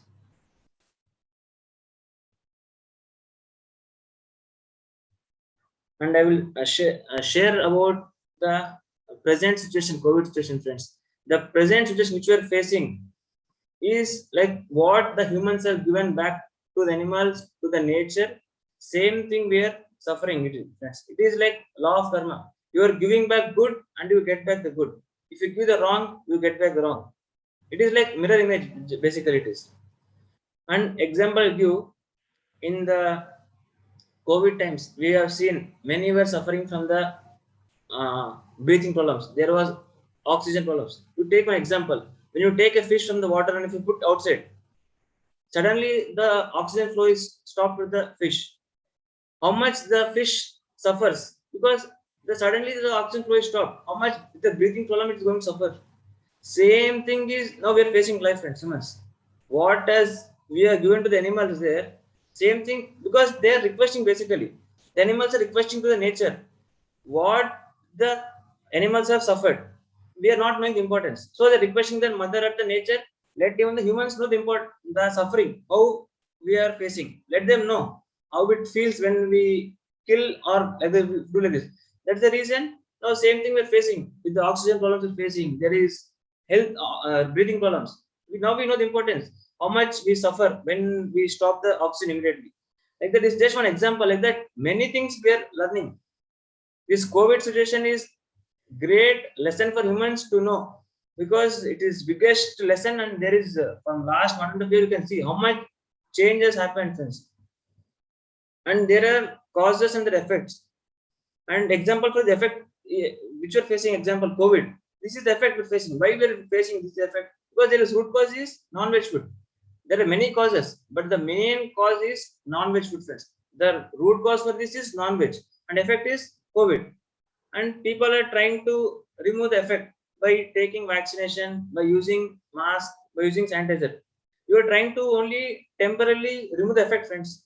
If you are going to remove the effect, there is no use. It's useless, basically. You have to know the root cause. What is the root cause for the suffering? You have to analyze the root cause and you have to remove the root cause. Root cause is non-veg food, friends. If you're removing the effect, again the cause is going to bounce back. That's important influence. And just by you're thinking, if we are washing our hands using sanitizers, if you're thinking we are gone with COVID, we are just fooling ourselves, basically, friends. If example you have killed one person, and if you are washing your hands after that, and you are hiding somewhere, you are not just caught by the police. Will you think we will not face the consequences, friends? Definitely, you have to face. One day you caught, definitely. How we are having loss on earth. Same thing, there are nature laws, friends. You have given killing means you have to suffer. Definitely, you have to undergo suffering. 100% it is for sure. How you can't escape here when killing a person? You have to go for jail. You are destined to go to jail 100%. Today or tomorrow, definitely going to jail. Same thing with here also. You are giving suffering here means definitely you have to face it 100%. That is universal law. Whether you believe it or not, you have to suffer. That is law of karma. And this COVID situation is biggest lesson for humans. We are given and we are suffering back. We have to learn from this experience. Otherwise, now COVID might stop. Again, the one more virus is definitely going to come. One more virus is definitely going to come 100%. Until there is no suffering from our side, from humans to the nature and the animals, there definitely will be one or other virus will be coming, and we have to suffer until we realize the universe will keep on teaching us. And this is what I want to tell, friends. And please try to one more question I want to tell, important question. Many will be asking, like, do plants feel pain when we cut them? This is a common question many will be asking, because we tell them don't take non-veg food. They argue with us, you are also taking the plant food. We should understand first what is sentient and what is insentient creatures. I will just read out the definition of sentient. Sentient means a creature that can feel the pain or the suffering, and that has got consciousness. In order to be sentient, a being needs to possess a brain, nervous system, and they should have different receptors. Only when you have the brain, the nervous system, receptors, then only you can think, you can see, you can smell, you can feel, you can touch, you can hear and taste. Plants are insentient creatures, friends. Plants don't have brain, they don't have nervous system, they don't have mind. But animals are having all things. They're having the nervous system, they're having receptors. And you can even I'll give a small example. Once small, there's a house and the house is caught on fire, and inside there are some animals and there are some fruits, vegetables kept. Based on our common sense, which will protect, friends? Even if you ask a kid also, kid will tell, we will save the animals there. House is caught on fire, you are not going to save the vegetable fruits when the house is caught fire. You will definitely, of course, with our common sense, we are going to save animals there first. Because we know animals have got emotions, feelings. You will not go and save the vegetable fruits when the house is caught on fire, friends. This is our common sense. We will definitely going to save animals only there. This question asks, you just tell this thing for them. Let them only know if they are going to save when the house is caught on fire. This is example you can give to them. And animals are sentient creatures. They have got emotions. And plants are insentient creatures. They don't have emotion, feelings. There is consciousness, but very minute consciousness involved. But in animals, there is more conscious involved. There are emotions in that. Our duty is only, we can only tell, friends. We don't want to convince anyone, friends. Our duty is only we share. We don't want to force anyone, because everyone has got their free will. It is their decision. We told. We know what we are got the experience. We only will share to friends, and it is your decision whether to become whether to take the right food or not. It's up to you. It is fully your decision, basically, friends. And we are not going to force anyone, because if we are forced, we know the change is temporary only. We know. So our duty is only we tell to people. That's it, and we are not going to convince anyone. We are only going to share. This is the right food. You practice yourself and see the miracles happening in life. Because myself, almost from past 10 years, I'm on this vegetarian diet, practicing meditation. It is really amazing. Our thought process, our mindset, the level of thinking, how much consciousness we are having, awareness, excellent. We don't fear, basically. We very hardly, less we fear. We are fearless, because when you meditate, you are fearless for the death itself. There is a question of fear for other things in life, basically. For the death itself, we are not fearing. In other than death, nothing is. It's less only, basically, because death is the highest form. That only you are not fearing means the other things, basically, there is no question of fear, basically. That's why we are telling, practice this meditation and be on this vegetarian food. It's very, very much important, friends. You can't even imagine life without these two things. And when you practice this right food in your life, that is plant-based diet, you can see amazing results in your life, your thought process. Because with your thoughts, you are creating realities, your situations. If you are in the negative thoughts, same thing is flowing. You are having negative life. If you are having miraculous thoughts, same thing will flow. You will have miraculous life. So we are telling, please opt plant-based diet. And when you start at the same time meditation, your own inner is going to guide you to the right path, and you will definitely transform yourself. And we are definitely going to see that future is definitely will happen like this one. Everyone is transforming themselves into meditator and vegetarian. That is for sure, because nature will show so many lessons. It will teach, definitely. Everyone has to change. There is no question of you can't resist change, basically. You have to change. Otherwise, you end up taking lifetimes again you come. That is again cycle, birth, death again. Until you change, there is no question. You have to transform one or the other, definitely. And we have realized and we've changed, and now we are trying to bring this impact or change in the entire globe. That is the vision of the PSSM movement. That for that only, even Patri sir is also striving so hard, and all the PSSM masters working so much towards this restlessly. They are working day and night towards this vision and mission. Everyone, we have to thank wholeheartedly, friends. Really, we are doing this selfless service. Everyone, not just one person. It is everywhere. As group, we are working, friends. And this is my topic for today, friends. I want to thank the whole team, PSSM New Zealand team, PSSM Australia team, for giving me an opportunity to share on today's topic on right food. I really thank wholeheartedly. I'm thanking all the hosts and everyone. There is so much effort involved to run this program, friends. In the back no, only in the front you're not knowing, but in the back end there is so much efforts involved. So I want to thank the whole team for the efforts which they put to make this event successful. And this is definitely going to be successful, and this is going to reach across the globe, and it will definitely bring great transformation in the people. And I thank the universe. I thank Patri sir, Patri madam, and everyone. Thank you, thank you, thank you. If there is time involved, if there is time, you can play that video of Karthikeya. Otherwise, you can end the session of mine. If 30 minutes is done, it is. Thank you, Sankit. A few points that I found that were very important in your speech was one, when you said, what we consume is what our life will become. In order to have a good life, we must consume good food. Another one would be, don't wait until the resources on this planet become scarce. We should change our bad habits, make them good in order to make the world a better place and to save the animals that we share the world with. I would just like to share a quote that I read online about vegetarianism. It is, animals are not here for us to do as we please with. We are not their superiors, we are their equals. We are their family, be kind to them.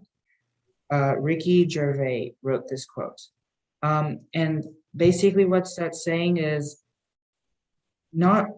we should treat animals as our equals, and no taste in the world is worth the suffering of others. With that, I would like to conclude, and I would like to welcome our next host, Divya. Thank you, everybody. Thank you, friends. Thank you all. Thank you, Kartikeya. Thank you, Sankit. Before inviting Divya, we would like to play a short video by a kid about vegetarianism.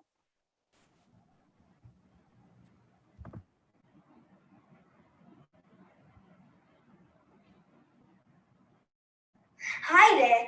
I would like to share what Mahatma Gandhi quoted about vegetarianism. To my mind, the life of a lamb is no less precious than that of a human being. I should be unwilling to take the life of a lamb for the sake of a human body. I hold that the more helpless the animal is, the more entitled it is to protection by man from the cruelty of man.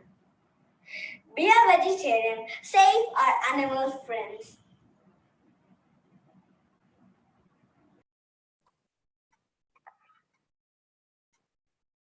Thank you, Gautami.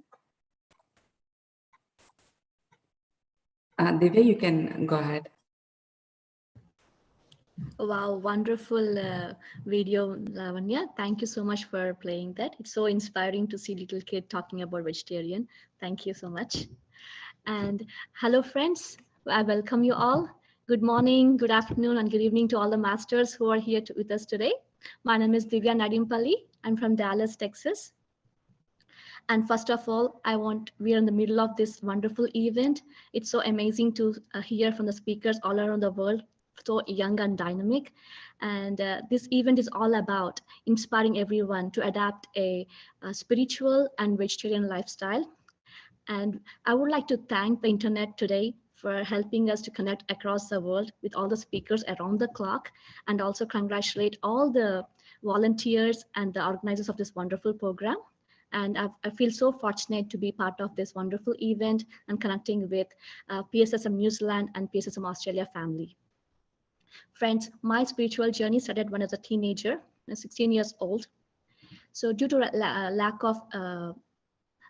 of self-esteem and so many fears about examinations, I used to have so many negative thoughts, and I also had suicidal thoughts many times, and I was unable to sleep at night. So one day I called to my mom and cried over the phone, and that was the time she introduced to me to pyramid meditation. So I thought I would give it a try as a last resort.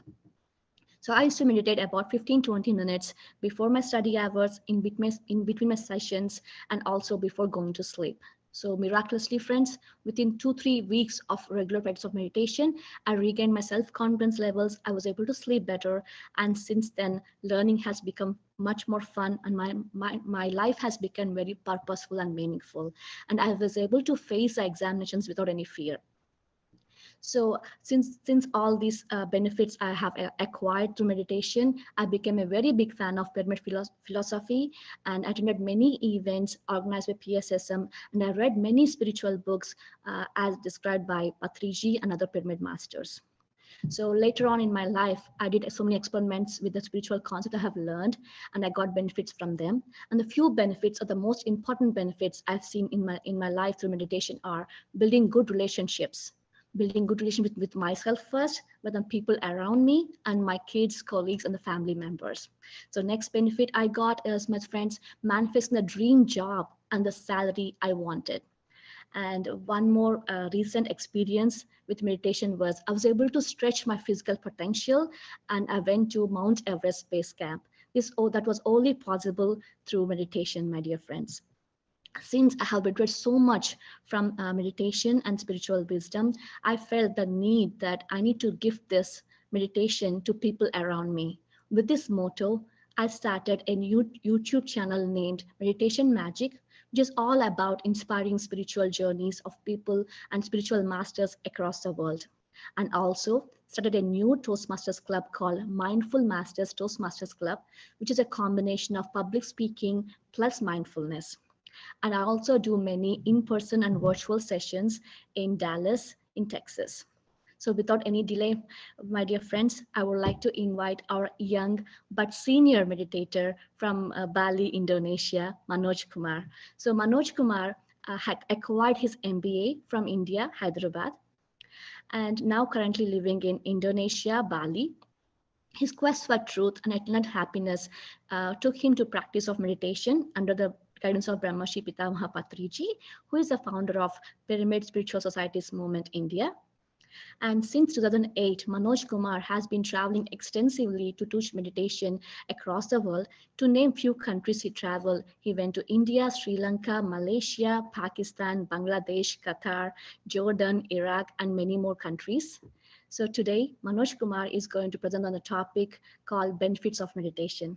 So all our friends and ladies and gentlemen on this platform today, let's all join the hands and welcome Manoj Kumar from Bali. Welcome, Manoj. Thank you. Thank you. Okay. Thank you, Divya. Thank you very much.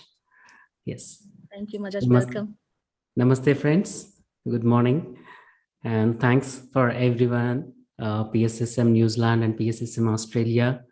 And thanks, Padma ma'am and Varalakshmi ma'am, inviting me here today to share my journey and benefits of meditation. Friends, PSSM is a platform. PSSM is a school of earth. If anybody want to change their life, they must join here in this PSSM. Friends, myself, Manoj Kumar. I'm currently living in India. Before I was in Bali. I was Bali in Indonesia. I was teaching meditation there. And we have pyramid in Bali, where many people comes there and learn meditation. Friends, let me share a little intro about my journey. So I have started meditation in 2008. Before that, I come to know meditation when I was in 12th standard, but I was not serious, but I was practicing on and off. In 2008, I met an accident. From there, my journey started towards spirituality, to find the truth. I had a questions from my childhood. What is the life? Who is the God? Where is the God really? Was God before on this planet Earth? Then he migrated to another planet? Is God is somewhere in different location? And why many people are suffering? What is the life and death? Why somebody is happy, somebody is sad? Why somebody having some disability, health issues? If the God is there, why this partiality?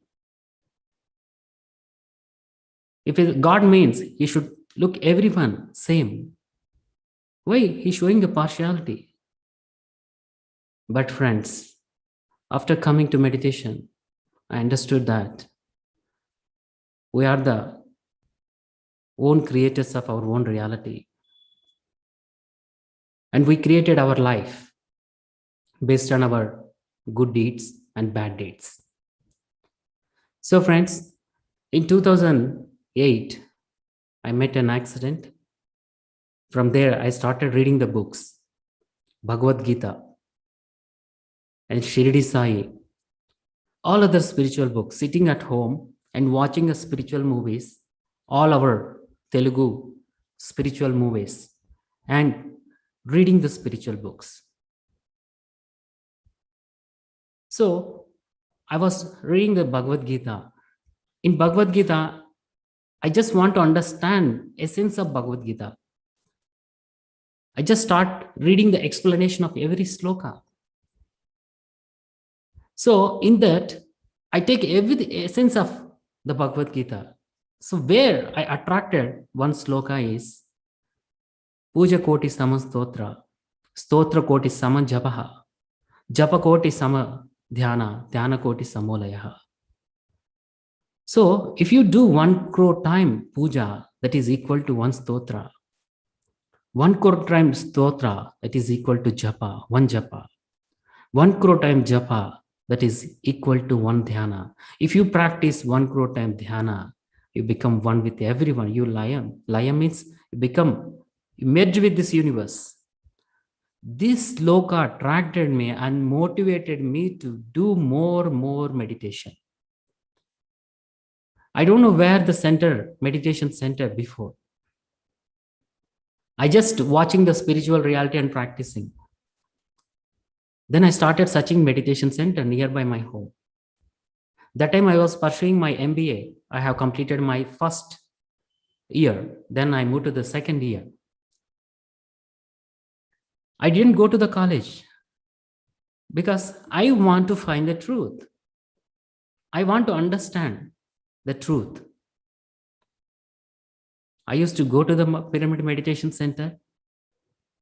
I meditate there, back to home, have a lunch, go there, meditate there, back to home, have a dinner, and meditate and sleep there. So I used to sleep there and meditate in the midnight. Hours and hours, my dear friends. Hours and hours I used to meditate to find the truth, to find happiness. Everybody is looking for happiness. Everybody wants health. Everybody wants joy. But we are not at the right place to learn. We are looking everything outside, but we are not going inside. And we don't know how to live the life. But after coming to PSSM, in the school of spiritual science education, here learning how to live the life, how to live happy in every moment, how to live joyfully. So friends, after practicing meditation hours and hours, I feel so many pains in my body, so much heaviness. So many things are leaving from me. Even at the time of accident also, I felt that something is leaving from me. Something is good coming to my life. I believe from childhood karma science. Whatever happening in my life, whatever you are doing, that comes back to you. I used to ask my friends or my elders or my family members, so you are doing the wrong thing. You know that the karma will punish you, but still you are doing. Because don't care. When the problems comes in our life, we understood, oh, I should not do that. Again, after a few days, everything is okay. Then again, we are doing the same wrong. Only friends, when we start doing meditation, we understand that what to do, what not to do. Before my life, I was a negative fellow, a negative thinking. I had many bad habits. So after starting meditation, it's not gone immediately, slowly, step by step. And so many lessons comes, so much understanding from every situation. So it not gone away immediately. All my bad habits, slowly. Really, I was very idiot before meditation. After coming to meditation, I am purifying myself. I can see my darkness, which darkness I'm carrying. So that is the reason I cannot able to see the light. If I filled with darkness, how can I see the light? Whatever I have inside, I can only see. So after practicing meditation hours and hours, I can see my evil inside me. So we think that the problems and evil persons outside. No, the evil is inside our own darkness. So with the darkness, we can't see our life. We only see the problems because you have that problem inside. So after doing this, I can find my darkness. I started working on it. And then I met Patriji. After meeting Patriji, my hometown is Kadapa, Andhra Pradesh. So after meeting Patriji, my journey started in teaching meditation. And he said, if you learn A, teach A. If you learn B, teach B. Before that, I was somewhat, how can I teach? I just started meditation. A few months ago, I just started. Then he said, you just do whatever you know. Just teach how to practice meditation, observing your natural breath. Is there any difficult to share that one? No? So friends, from there, I used to go to the schools and colleges and teaching meditation. So while teaching, I felt real happiness, my dear friends. Before that, if I wear a new dress, I feel happy. If I get something new, if I bought some new product, I feel happy. But I felt real happiness when I started teaching meditation. Wow. Then I see that, then I feel that, wow, this is the real happiness. We people attached with all the material things, and we're thinking that this is the happiness. But that is not. When you help somebody, if you see the happiness from their face, that is a true happiness. That is also a true service that we can do others, that we can help others. See friends, in this meditation is not 1 day or 2 day or 1 month or 41 days journey. No, it's a continuous journey. We are here to learn every time and everywhere, in every situation, every lesson, from everyone. So in this journey, I just moved to the next level. I got a job and I moved to the Chennai, and there I started working. So in 2012, I resigned my job again in 2012. I completely into service. My entire life, if I look back to the 10 or 9 years, I fully into the service in physical work, organizing sessions and distributing a pamphlet, organizing vegetarian rally, all those. Because that made me more happy. I want to do something. I want to help others. So I came to meditation, just find the truth and helping others. I only understood after coming here the true service, helping others that and saying that you are not body and you are not mind, you are the soul, and you are the light being, you are the divine being.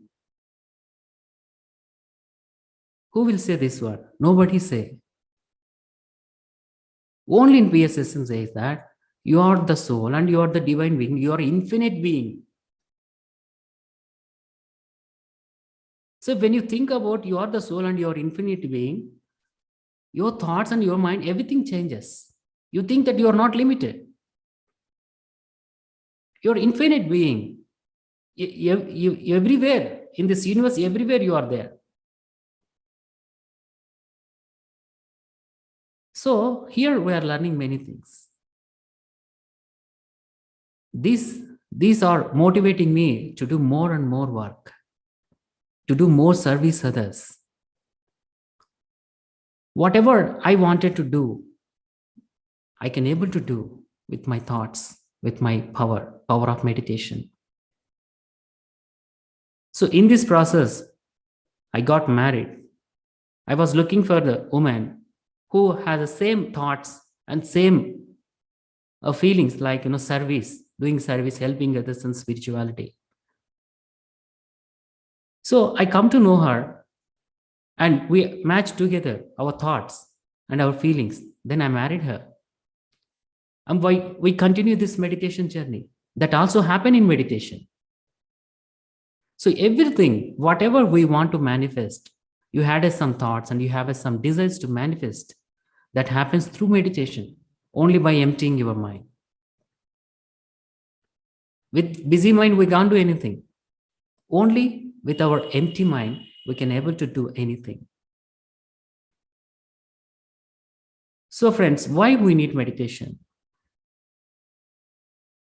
Is the meditation is a new word? No, the meditation is a not new word. Dhyana is a not new word. Only now we are understanding and practicing. Before this meditation, this dhyana, only for few people located in Rishikesh or Haridwar or Himalayas. People are traveling from other countries and states to that place to learn meditation. And our ancestors also practicing meditation. But now, after Patriji educating everyone about this meditation, now it's widespreading everywhere in this world. Every corner. In the current situation, the PSSM plays a major role to spread the meditation. By just watching videos, by listening others' experiences, the spiritual reality video, that is the ultimate video, talks about meditation. By watching that video, many people in many countries are practicing meditation. So friends, everybody need a meditation to come out from our own darkness. For self-healing, for happiness, for complete health. So let me share the presentation on benefits and experiences of meditation.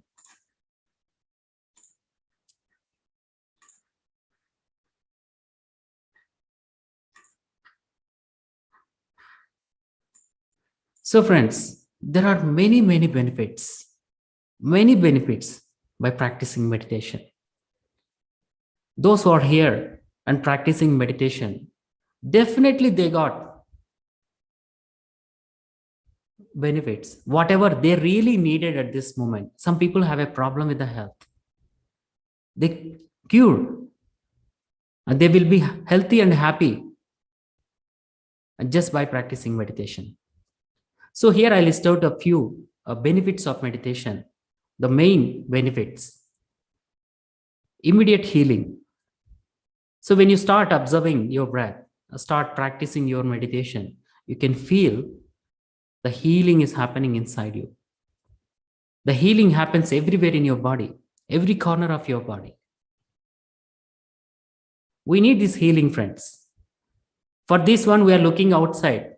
We are getting somebody's help.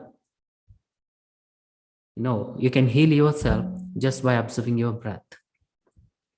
Just by accessing the divine energy, cosmic energy. And enhancing memory power. This one I experienced when I practicing meditation during my college days. Before I was mugging the sentences and paragraph. And again, I used to repeatedly read. But after practicing meditation, I observed that my repetition are reduced. I can remember. Even during examination, if I something not remember, I just close my eyes. Immediately I got that one. The sentence, whatever I missed. Those are students. This meditation definitely helpful for them to increase their memory power. And wasteful habits die. Yes, I'm the best example. I had a bad habits. I had a negative thoughts. After doing meditation, it's gradually, it is not immediately, because these are habits not from this lifetime, many lifetimes. We carried from many lifetimes. Those are gradually leaving from you by understanding. So these wasteful habits naturally die. You have to just practice meditation and work becomes efficient. Yes, this also, when I working in MNC, I observed that my work become more and more efficient. My boss gave that some task to do and allocated to few people. So I can able to do it quick and faster by introducing various methods, various techniques. I don't know, that is a new technique for me, but I do experiment there, then and there. Then I can able to do it immediately. So because of meditation, friends. And sleep time is reduced. Yes. 1 hour meditation is equal to 6 hours sleep. 1 hour meditation. 1 hour meditation means emptiness, my dear friends. Sitting and not thinking. If you are in 1 hour emptiness, meditation means emptiness. Meditation means silence. If you are in 1 hour in silence and emptiness, that is equal to 6 hours meditation, 6 hours sleep. So you can practice. You can do other work. Why we need sleep? When you get tired. So when you get the tired, obviously you need a sleep, isn't it? You're tired, then your bones and muscles need a sleep, need a rest. Your body need a rest. You don't think about anything. Even you find a place wherever on the floor you can lie down and sleep because your body need a rest because you're tired. If you practice meditation, immediately you will be refreshed. You will be energetic. And qualitative relationships, my dear friends. Just now, our friend Divya said that qualitative relationships. The current situation, everywhere, have a problem with relationships. Wife and husband, parents and children, relatives. Why we have a problem with them? Because we didn't understand each other. We didn't understand. We didn't tune what really they need, what really we need. So then the problem arises.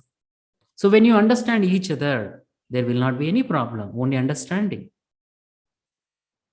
So lack of this, there is so many problems and so many diverses happening. After practicing meditation, my dear friends, your understanding level increased. You know that why you are in that relationship, why you married this person, why you have chosen these parents, why you are with this, associated with these relatives or other relationship. You will understand. So there is some lesson to learn from everyone. You may be learning lesson from your wife. You may be learning lesson from your husband. So these are the lessons. When you understand, then your lesson completed. Then you will have a smooth, full, qualitative relationship. Only understanding. And power of thought. Your manifestation power increased, my dear friends. You can manifest anything by focusing on one thing, no other second thought. So wherever you focus your energy, there it goes. So if you have such a one thought to do, you want to manifest, you want to construct a big house, or you want to buy a car, or you want to get a job, or whatever, or you want to teach meditation to 1,000 people, or you want to spread meditation to the whole world. Only one thought, that is a seed. And you have to pour water every time without negative thought. Again, somebody come, hey, you can't do it. How it is possible? And suddenly you're going down. if you accept it. If you know that I can do anything, then you will add more water. Yes, I can do it. I can manifest my thought. I know that I am infinity being. I can able to do anything with my own energy, with my own thought power, with my own meditation. If you develop such kind of mindset, such kind of strength in you, you must practice meditation. You will gain the strength. You can deal every situation. Then you can go forward. So friends, by practicing meditation, you get many, many benefits. You will understand the true purpose of your life. Then you will work on that. And you don't compare with anybody. I was comparing with my relatives and my friends. Always. If my cousin pursuing a chartered account, I wanted to do it. I want to earn money. But I have a desire, I have a strength in another way, another job. But there I get a small money. But I like to do. But when comparing with others, oh, I'm earning less money. Then we do whatever others do. Finally, we ended up with dissatisfaction. And we are also struck in that way. By comparing others, we struck in that way. We cannot able to complete the task because you are not good in that particular task or particular job. But whichever you love, whichever you're passionate, if you do that one, you will succeed in your life. We must understand that we're all here to learn and we don't carry anything from this planet Earth. Before I had a thought to earn more money, more money, more money. I want to show up to everyone, to relatives, to my friends. I'm this and that. After coming to meditation, I understood this money only temporary to live in this lifetime. Whatever you need, you require food and shelter to live a life with your family, a basic needs. And only thing you can develop and expand your wisdom, your soul wisdom. And you can help others how much you want it. This goodness you can carry with you. This wisdom you can carry with you. We came alone from mother womb, right? Even with this cloth, we didn't come with these cloths. We just came from mother womb with empty. And we also leave from this planet Earth with empty. No properties, nothing. No money, nothing. Only the wisdom. We carry the wisdom from our past lives and we take it again, that wisdom to the next life. That only we have to focus, my dear friends. So after practicing meditation, only these types of thoughts changes. Otherwise, we will be attached with all the material things, all the material world. So when you attach it with the material wheels, all the problems and worries, you can attach and also detach. So when you attach to all these material worlds, which is not permanent, which is not you can carry,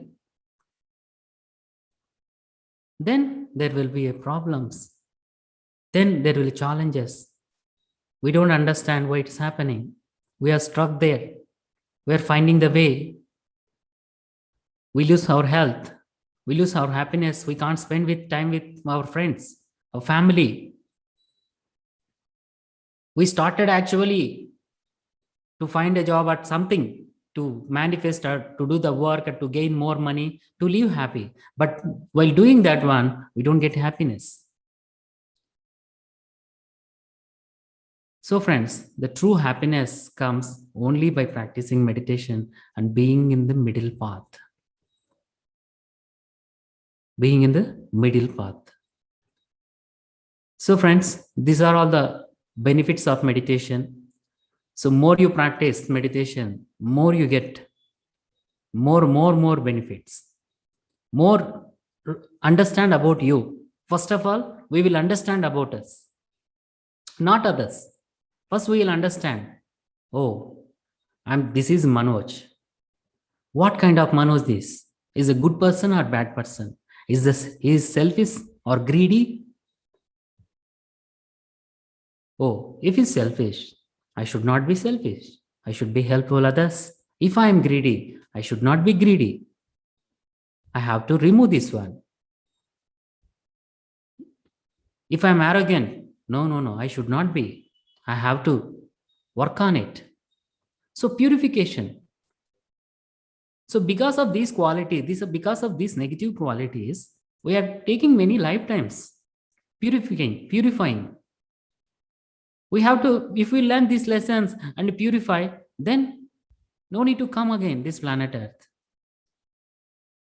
Only for learning these, we are landed here and learning by doing various activities. By doing various activities, lessons comes. When the lessons comes, we know that what we are, how we are handling. So if you learn that lesson, you are moving to the next. If you are not learn that lesson, and again same lesson comes with intensity, with a double. So friends, meditation is a purification process. Meditation removes your darkness and brings the more and more light in you. And after practicing meditation, your perception changes, your opinions changes. See, whatever you have inside, that you can only see that with your opinions. If you have opinions, so and so, this person is like that, you only see that. You don't see the goodness on him or her. You have something in your mind, you only project the same. If you have a goodness, you only project the goodness, you only see the goodness. See, whatever you have inside, that you can see outside. So we need to develop goodness. We need to develop positivity. So we need to expand our consciousness by learning about us, learning about mind, learning about thoughts, learning about soul. How can we do all this? Just by practicing meditation, just by reading books and helping others. So friends, please remember that meditation is a powerful tool, and this helps you anywhere and anytime, in any situation. Just close your eyes and observe your breath. And you can practice anytime and anywhere. If your age is 30 years, 30 minutes. 40 years, 40 minutes. There is no limit. This is a minimum. If you want to sit whole day, you can do it. If you want to sit 1 week, you can do it. We have to find our own true nature. Only by stopping mind, we can understand who we are. So once you know yourself, then everything is easy, my dear friends. Otherwise, we will be stuck in this life. We don't know the reasons. We always complain others. We always gossip others. Because of you, my life is like this. Because of you, my life is like this. I was doing this. After coming to meditation, I realized I am the responsible for my life. If I want to change my life, I have to change myself, not others. Change myself. So friends, it's a very easy. See, changing others is difficult. Changing you is easy, right? For others, very difficult. You can't go and change them. But if you change yourself, naturally those who are disturbing you, those who are troubling you, they leave from you because you changed. You learn your lessons. If you learn your lessons, clear, you're moving to the next. Again, next lesson, friend. Lessons always there. Exams always there in this journey. So this is a never-ending journey. So friends, please remember, meditation is a powerful tool, and practice more and more meditation whenever, wherever you have time. So I was 41 days in silence and taking a liquid food in 2012 because I want to be there. I want to experience these 41 days. And many people saying that, oh, 41 days, and some people were there in silence 1 year and taking only liquid food. I experienced it.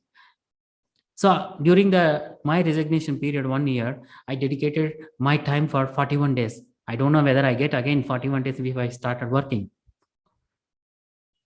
So that time, 41 days, hours and hours meditation only by taking liquid food and silence. Wow, what is the life? What I was missing all those days. Because by talking, by thinking unnecessarily, by seeing, we lose so much energy. We lose so much energy. These are the main reasons. Complaints, more thinking, more worries, not living in this present moment, worrying about the past and worrying about the future. In this way, we are losing the energy. So our thoughts charges energy, 1%, 2%, 3%. More worries, more you lost.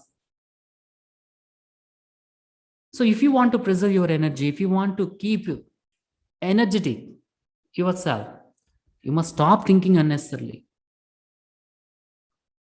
There I realized by 41 days when I was in silence, I realized the power of silence. Then I started talking on 42 days, my throat, vibrating. Because I was in complete silence, I stored my energy. When I start talking, I feel some vibration, sweating also coming. And from there, I only speak whatever I needed. I only listen whatever good for me. No complaints, no gossips, no. I also observed by doing complaint others, by gossiping on others, I lose energy because I become a sensitive. So these are the ways we have to protect ourselves. By not doing all this, by only doing meditation. So friends, thank you very much for giving me this opportunity to share this benefits and my journey of meditation. I'm very thankful for everyone for organizing this session. So our motto of PSSM is to spread meditation everywhere and every corner of this planet Earth, and many people are working for this purpose, for this mission, to energize this planet Earth. Many people. So please, everyone, join us and practice meditation and spread meditation everywhere. So thank you, friends. Thank you very much. Thank you. Thank you so much, Manoj. So your story is really very inspiring. It's very touching to me. I believe it's the same for everybody here too. And I really like the points that you mentioned, how you became from an idiot and becoming into a marvelous person now, and how you faced your own darkness in life. And it's, we need to have so much of guts to face our own darkness. So that's really inspiring, Manoj. And I really love the way you said, like how you came from compassion to, comparisons with yourself or others, to how you accept yourself and how do you analyze your life, what you need to do, the main purpose. We all come into these pitfalls, Manoj, like you, everybody does. So sometimes we'll be very high and sometimes we hear so many things from other people, we go down. So it's very important to have that mindset, the proper mindset when you're in this path. So I love that point, and how we are being greedy to becoming non-greedy with meditation and taking the full responsibilities of our life. So that's amazing, Manoj. We can hear to you for all day long, but thank you so much for coming today. Meet you again soon, another platform. Thank you so much. So friends, so if you're thinking just meditating just for 1 day or few days, just for 40 days, to get the full benefits, it has to become your own lifestyle. So it's very simple technique, my dear friends. Just close your eyes and observe your breath. So that's all it is. And now let's move on to the next portion of this event. To host the next session, I would like to invite our co-host for today, Jay from New Zealand. Hi, Masters. Thank you, Manoj, and thank you, Divya, sharing your wonderful experiences. Now I will introduce you next speaker, Samika Buppana. She's 24 years old and she's from Houston, Texas, in the USA. She finished her master's in biomedical science and currently first year medical student. Samika came to the meditation towards end of 2019 and noted so many changes that happened in her life because of the power of meditation. She noticed so many changes in her physical, mental, and emotional health, as well as in her interaction with life, everything, and everyone around her. Doing meditation, reading spiritual books, and listening to wisdom great masters like Patriji, Eckhart Tolle, and Michael Singer has offered her a gateway to discover her true self and deeper to find answer her questions. It's a deep hope that every single person on earth also uncover the beauty and magic of meditation for themselves. Let's all welcome Samika Bhupna from USA. Hi Samika, please go ahead. Hello, everyone. Thank you so much for that wonderful introduction, Master Jay. I want to first start off by saying that I am so grateful to Patriji, all of the astral masters, everyone working on the technical team and the PSSM New Zealand team, and also the Divine Breath channel for this incredible opportunity. So today we'll be discussing the effects of meditation on our physical, mental, and emotional health. And I'll just share my PDF or my PowerPoint really quickly.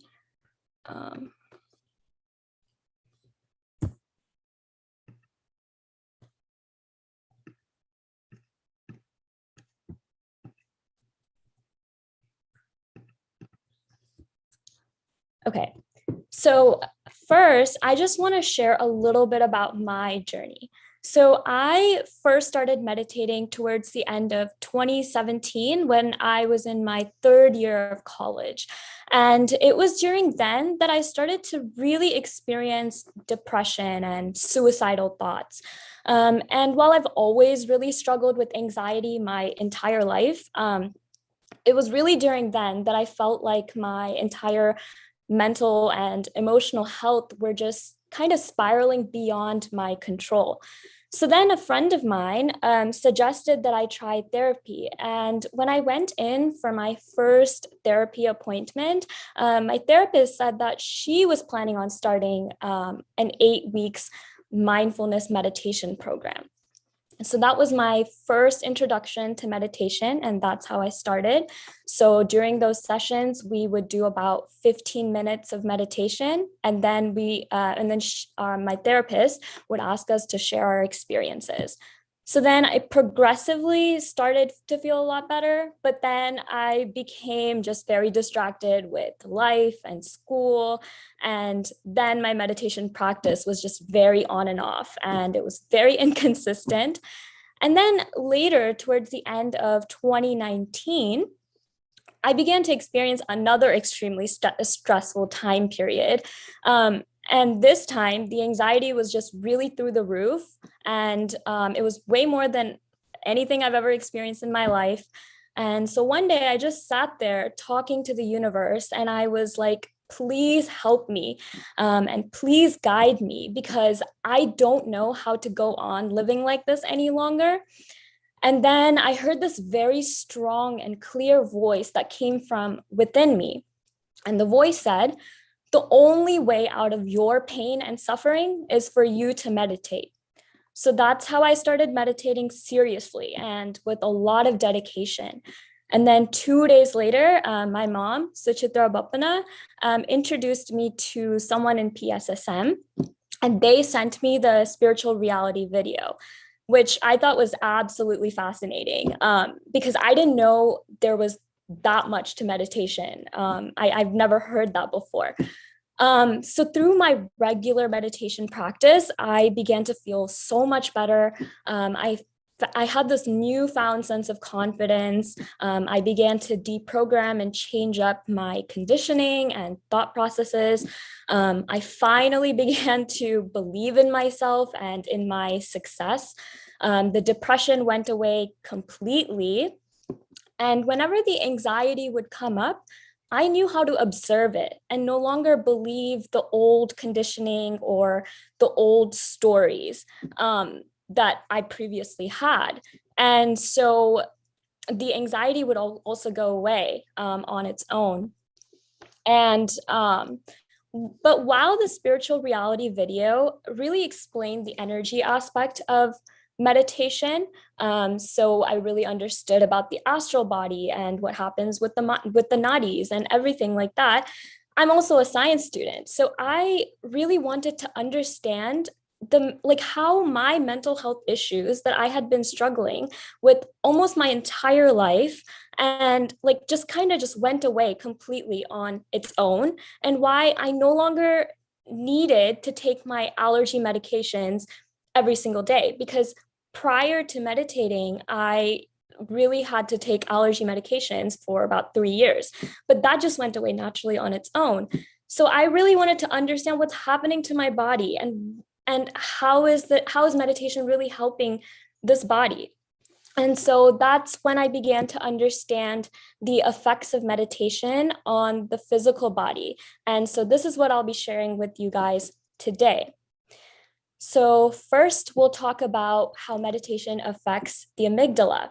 So the amygdala is this almond-shaped part of the brain, and it's responsible / it also responds, especially when we experience strong emotions like fear or anxiety and anger. So on the right, we see these MRI scans. And so they did a lot of experimentation on this. So the MRI that's on the left, it shows the increased activity of the amygdala when the participants were watching emotional content or some TV show. But this was before they learned meditation. So the participants were experiencing a lot of anger and anxiety and fear. So after about 8 weeks of training in mindfulness and meditation, they scanned the exact same participants' brains again. So that we see in the MRI on the right. And the scientists noticed that when the participants were watching the same exact emotional content, their amygdala had less activity this time. So the participants, because of their meditation practice, experienced way less fear and anxiety, as well as anger. So another study that was done at the University of Pittsburgh actually showed that only after 8 weeks of being introduced to a meditation practice, the amygdala physically starts to shrink. So that means that less energy and less power is directed towards this area, the amygdala, which is that area that is associated with us feeling so much of anger and anxiety and anger. So with it shrinking now, they've actually noticed that what happened was the prefrontal cortex now became really thick. And so we see that in this image right here. So wherever the arrows are pointing to, that's the prefrontal cortex. So as we can see on the left, that's a person who has never meditated before. So their activity is significantly less in the prefrontal cortex compared to the person on the right, where they did meditate. And their prefrontal cortex has also become much thicker.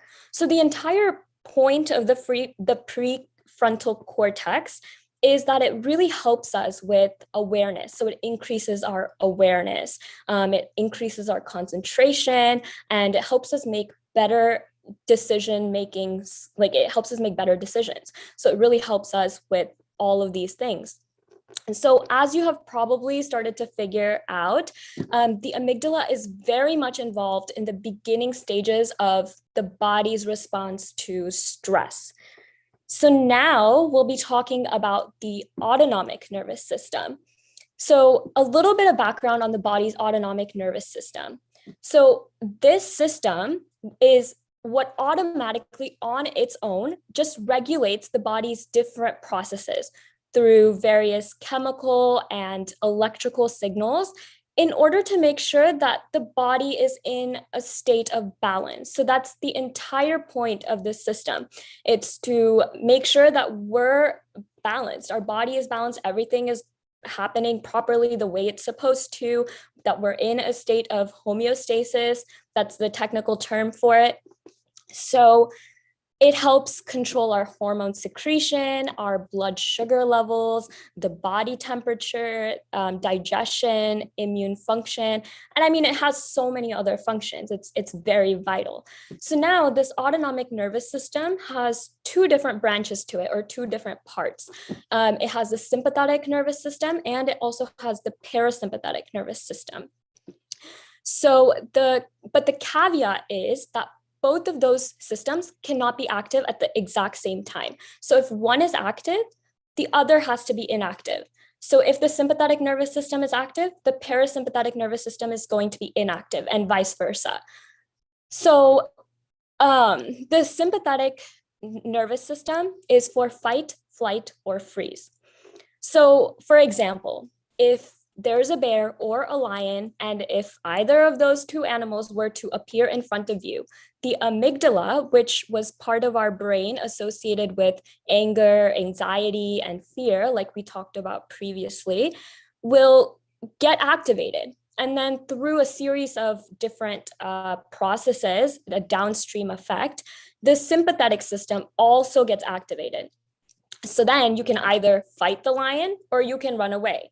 So if your fight and flight system is activated, what happens is your heart rate increases dramatically, and the passageways in the lungs dilate or increase, so you can get more air to go through. So if you notice someone who's experiencing a lot of stress or anxiety, if you notice, they breathe very heavily, and they also need to take in a lot more air per minute than someone who's not as stressed. So that's because of that, because their lungs, or the passageways in the lungs, are dilated because they need that air, because the body thinks they need to run. So it's getting ready and prepared to go through that. And we could start sweating. And there's a lot of energy that is now going to go into our arms and our legs, because it affords these two, like our extremities, our arms and legs, the ability to either run away or to defend ourselves, right? So therefore, essentially, not a lot of energy is now going to be able to go into the digestive system, the cardiovascular system, or even the immune system, because the energy that we have is already being used for all the other processes that I've talked about previously. So now what happens is that so let's just say, for example, okay, like there's not a lot of energy going into the immune system. The body is now going to be more susceptible to infections because it won't be able to have the ability to even fight these foreign invaders that come into our body. So if you notice, that's why we tend to get more sick whenever we're more stressed or anxious. So essentially, the body is under a lot of stress. So that means it's out of its normal balance, right? And that's considered normal to experience. This is like for example, it was normal for our early humans and how they dealt with it in the past. Like that was considered normal, because if they had a stressful event because they used to live out in the forest, being alert really helped them survive, because they might actually have had to like run away from a tiger or a bear or a lion. So they probably would have experienced a stressful event, and then they would have known how to deal with it, and then that would just pass, and then their system would just go straight back to normal. However, that's really not how it works in our society today, because stress, or our fight or flight response, can really be triggered numerous times throughout the day. It could happen after one phone call or an email from our boss, or while being stuck in traffic. Or maybe your child has thrown like a temper tantrum saying they don't want to school that day. Or maybe it's something a family member has said. And all of these events throughout the day could elicit the exact same strong emotional reaction of anger and fear, frustration, guilt, anxiety, sadness, or shame. So now our fight or flight response is going to be pretty active throughout the entire day, because our body doesn't know the difference between a lion chasing us or the fact that we're anxious because of a phone call from our boss, because we still experience the same exact emotions. And when we experience the same emotions, we react the same way. And when we react the same way, the same chemicals are going to be produced and released to signal to the body, oh, like get this person ready to run. They need to leave now. So when we put so much pressure on our body and when all the stress just builds up and piles up, we call that chronic stress. And now just after a few months or years or days pass by and this stress is just building up on its own, and we don't do anything about it, that's how we can develop diseases. And we call it a disease because the prefix dis means not. So that means the body is not at ease. So now what happens when we meditate though? When we meditate, we actually give space and allow our parasympathetic nervous system, which is our rest and digest system, to kick in. So the parasympathetic nervous system allows us to just slow down, and it allows us to relax so we can use our energy to metabolize and break food down. And it helps with excretion and reproduction. And it really helps with growth and repair in the body, because things are constantly being broken down and rebuilt all the time. So the immune system now also has the energy to deal with, detect and get rid of the various microbes, viruses, molds, mutating cancer cells, and various other factors in the internal body. So in fact, there's actually so much really cool research being done on this topic right now. And one of the key researchers, whom you probably have heard of, is Dr. Joe Dispenza. And so, in fact, I've recently heard him talk on a podcast about the research they're doing on the effects of meditation on COVID-19. And so far, he said that the results looked very promising, and they were seeing that meditation significantly decreased the contraction of COVID-19.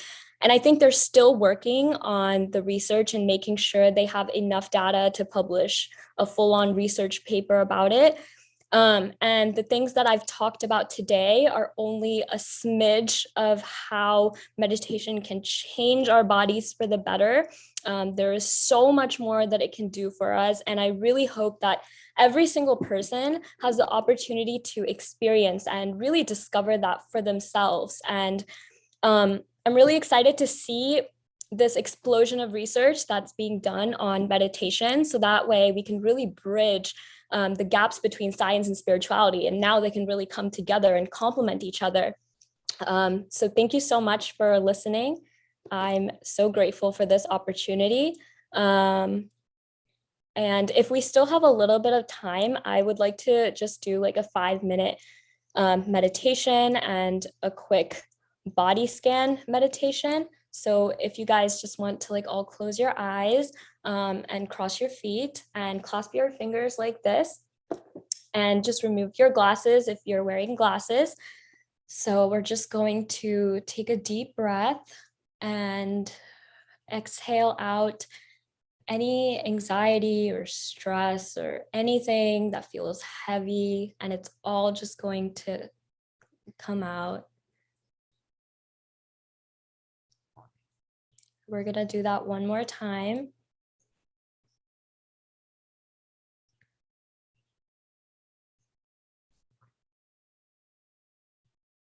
And we're now going to place our attention on our eyes.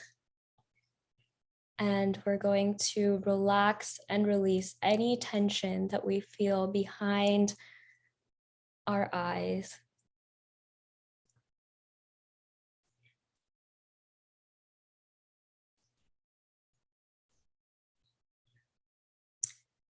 And we're also now going to place our attention on our jaw and just unclench the jaw and just relax our tongue, relax your lips, relax your forehead.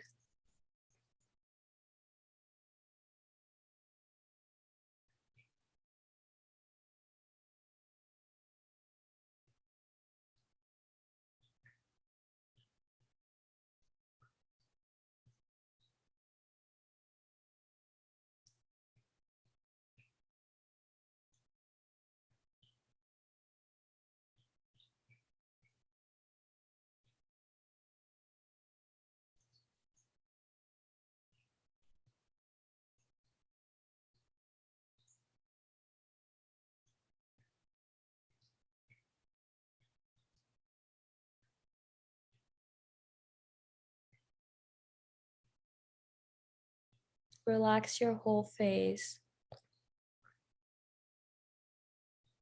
and let go of any tension that you might feel in that area.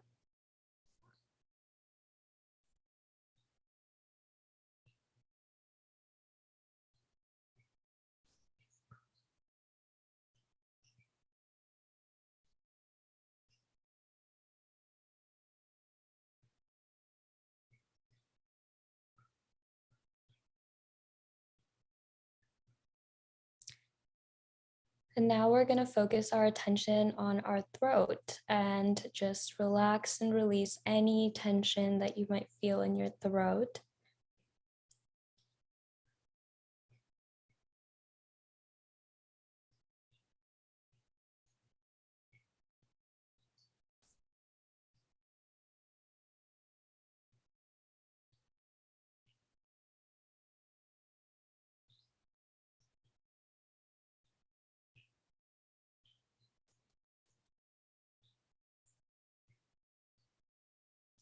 And now we're going to place our attention on our shoulders. If you feel like your shoulders are tensed or raised, just relax them and just let them, just release the tension from them.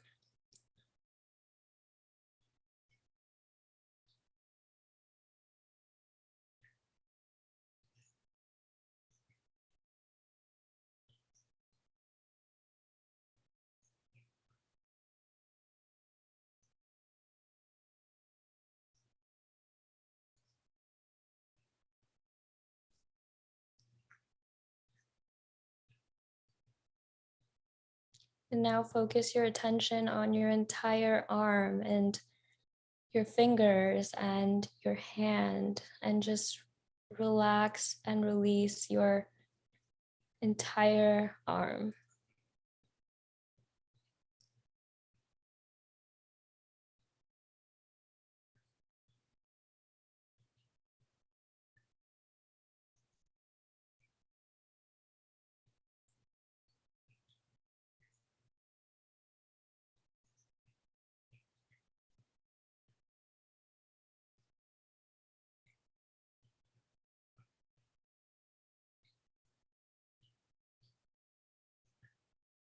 And now we're going to place our attention on our chest. Do you feel tension there? If so, just relax and release and just take a deep breath.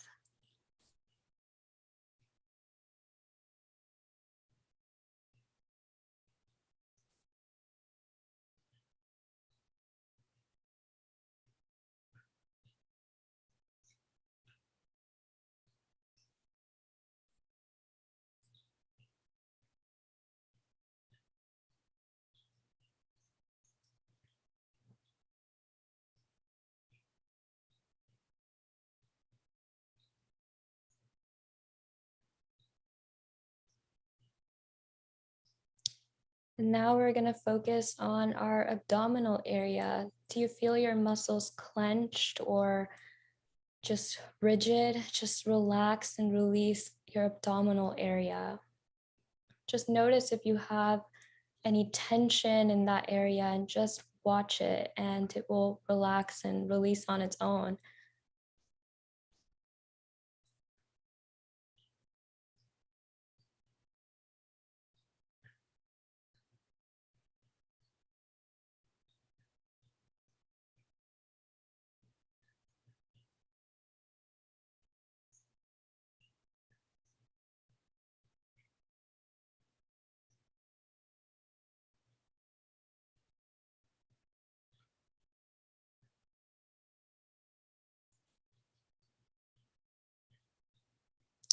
Now we're going to place our attention on the pelvic area and just relax and release any tension that might be pent up or stored in that area.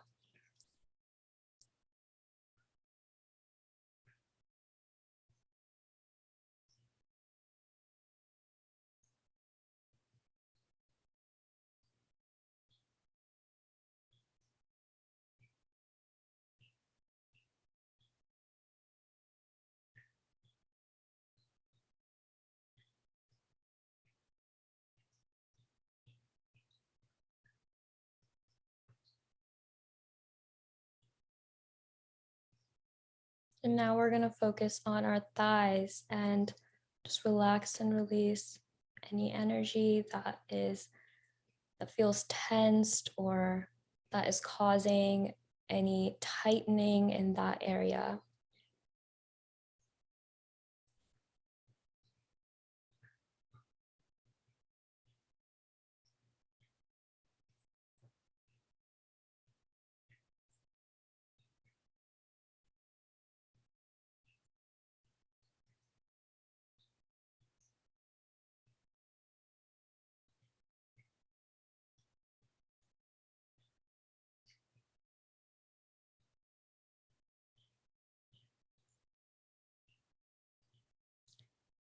And now we're going to focus on our legs and our feet and just release anything that might be heavy or anything that just needs to leave from there.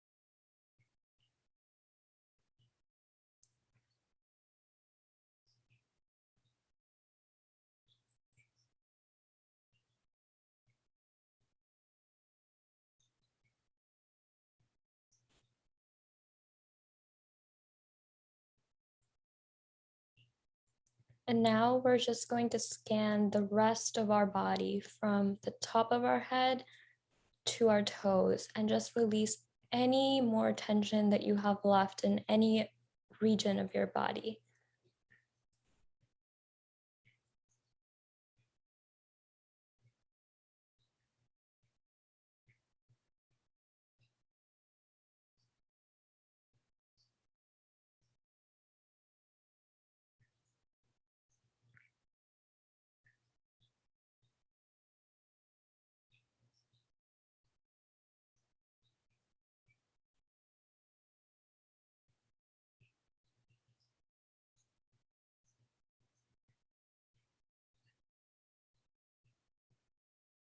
Okay, so now we're just going to take our hands, rub them together, and place them on our eyes.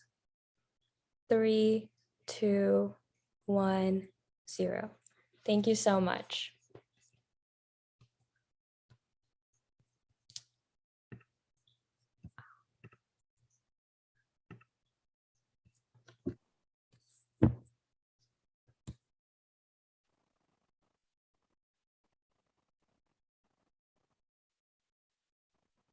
Thank you, Soumika.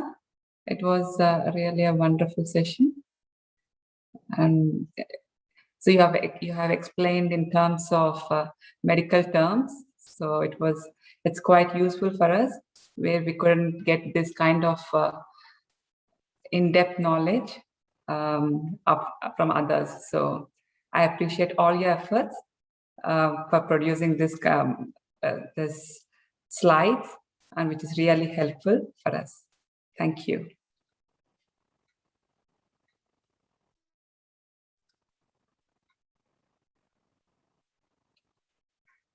Now, I would like to welcome our beloved Brahmarshi Pitamaha Patriji, the founder of PSSM.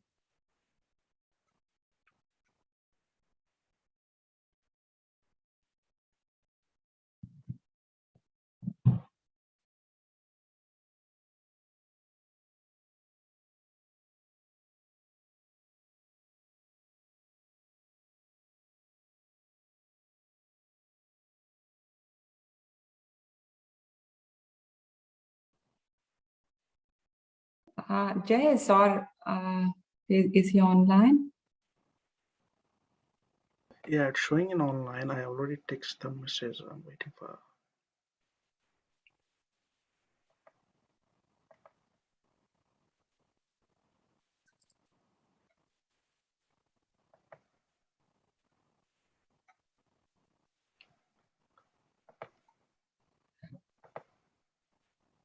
Gautami, in the meanwhile, you can go ahead and play the video, a kid's video.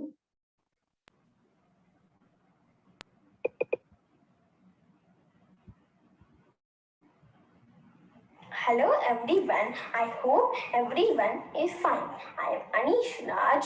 I am doing meditation from past 2 years. During my journey of meditation, I learned about Mother Nature, our responsibility to it, and slowly I became a vegetarian. When I became a vegetarian, my way of thinking has also changed, not only towards the nature, and I also understood that, like us, human beings, animals, and plants are also part of this Mother Nature, and we have to treat them as we treat ourselves. Being a vegetarian helped me to show more love and affection towards my family, friends, and Mother Nature. I request all of you to become a vegetarian, save our Mother Earth. Thank you. Be a vegetarian. Don't harm animals. Becoming a vegetarian is a link to peace and love. Thank you, Gautami.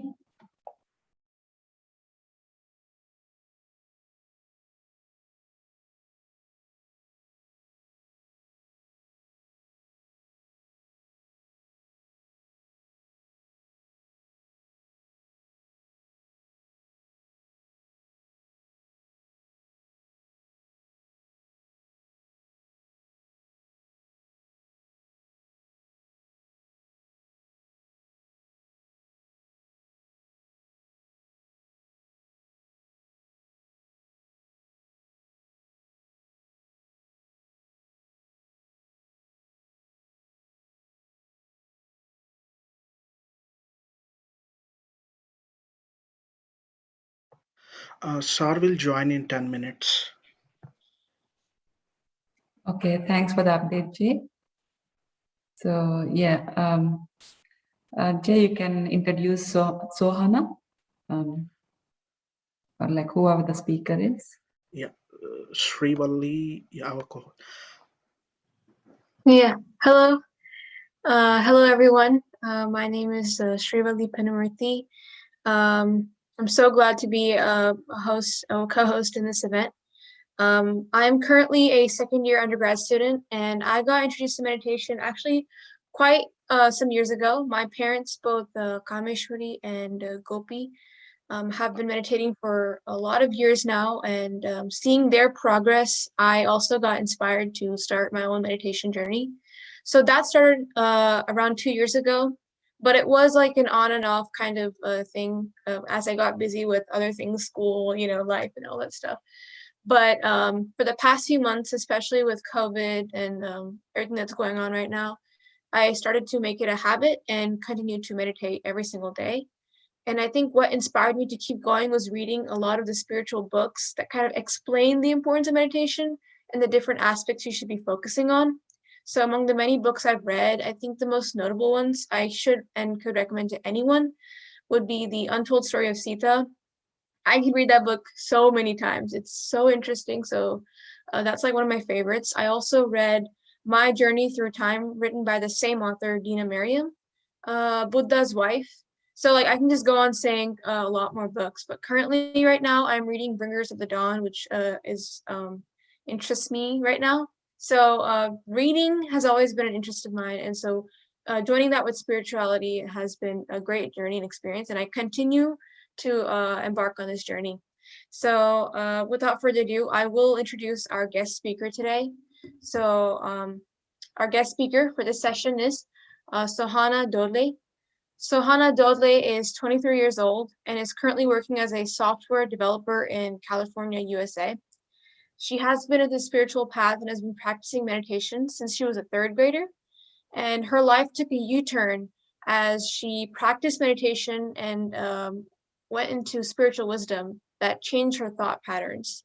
So she says that everyone should do meditation and experience benefits on their own. And today, Sohana is going to talk about the concept of how everybody needs a second birth. So without further ado, let's welcome Sohana Dodle from USA.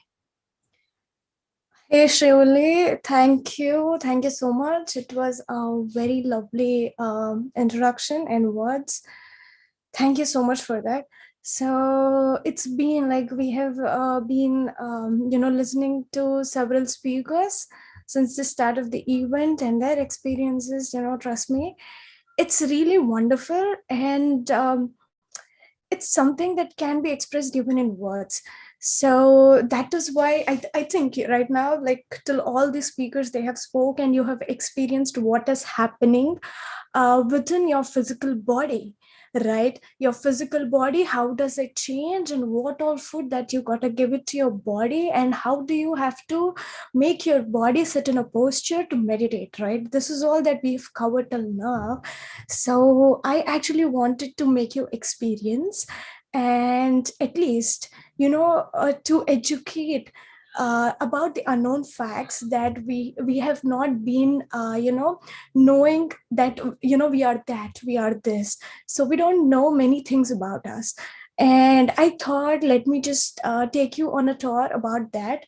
And I even wanted to just help you with the essence of how it actually feels and what is it if it's beyond your body.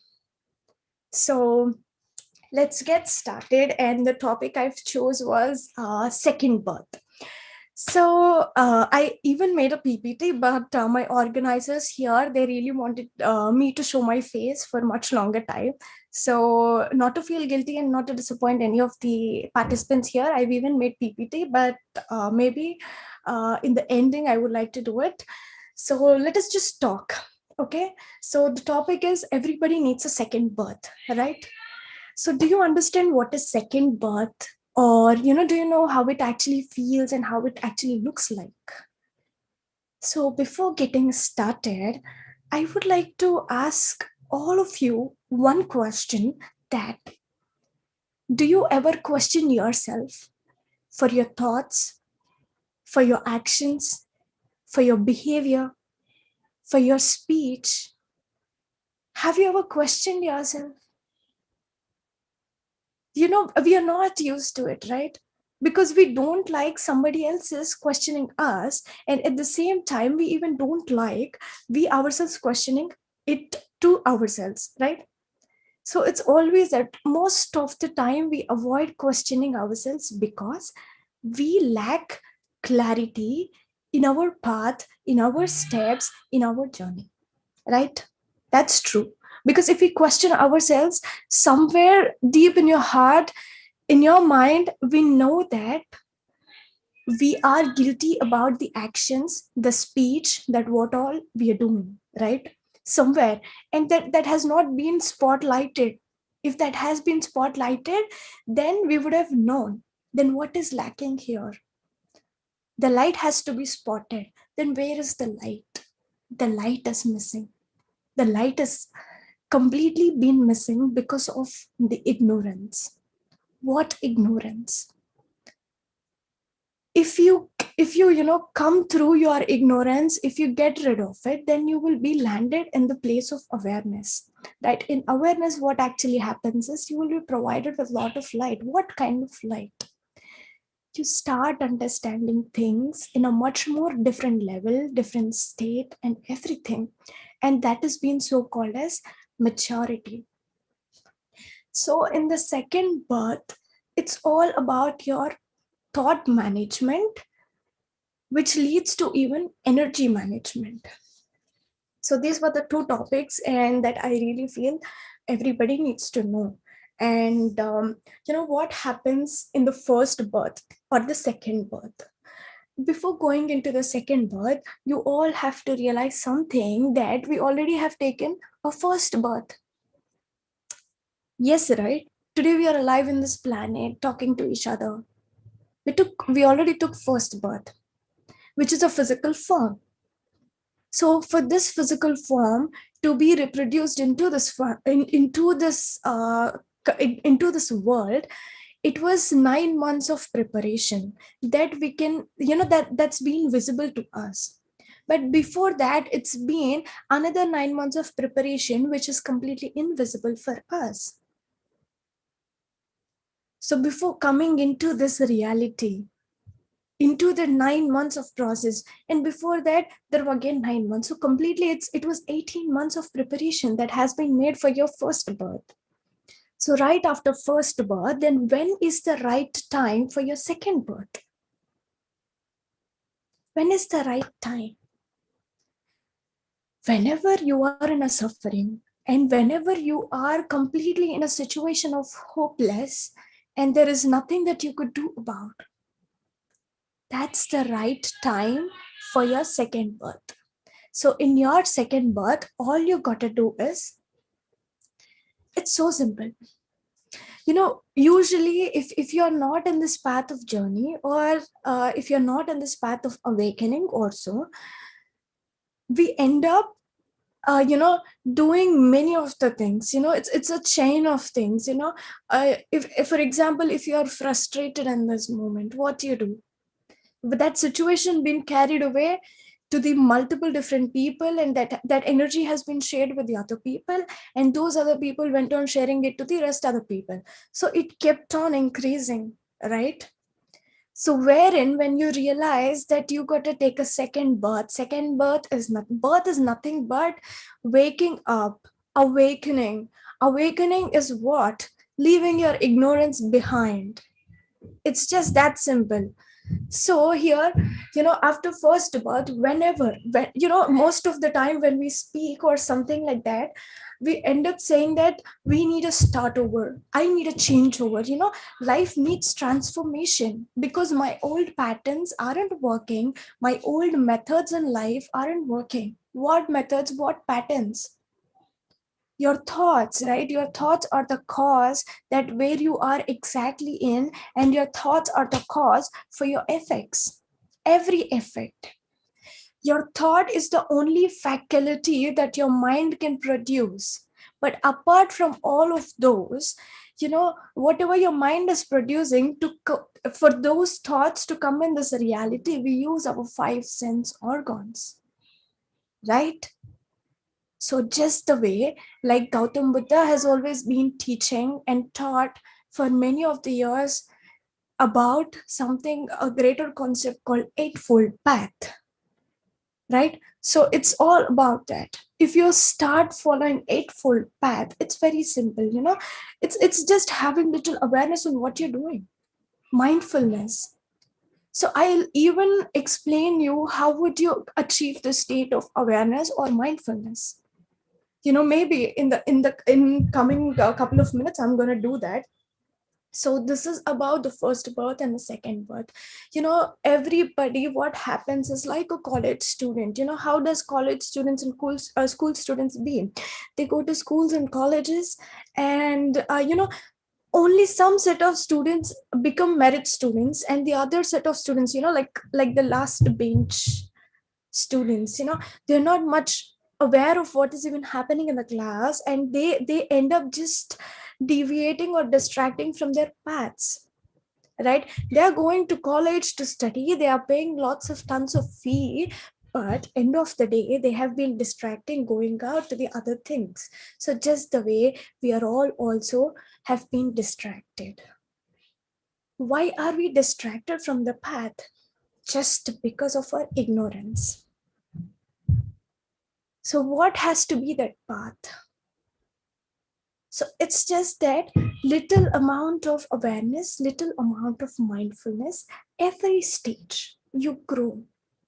So most of the time, we have been hearing a lot about thoughts and, the process of thought functioning and everything. But here, the only important point that I wanted to cover about thoughts is it's very important for us to keep a check on your generation of thoughts. Okay, just take a 1 minute timer, switch on your timer and see how many thoughts you're doing it. That's an energy leak. So you keep on doing, thinking, overthinking and thinking. Where does it lead? A lots of confusion. There is no clarity at all. With this much of confusion, what you would do?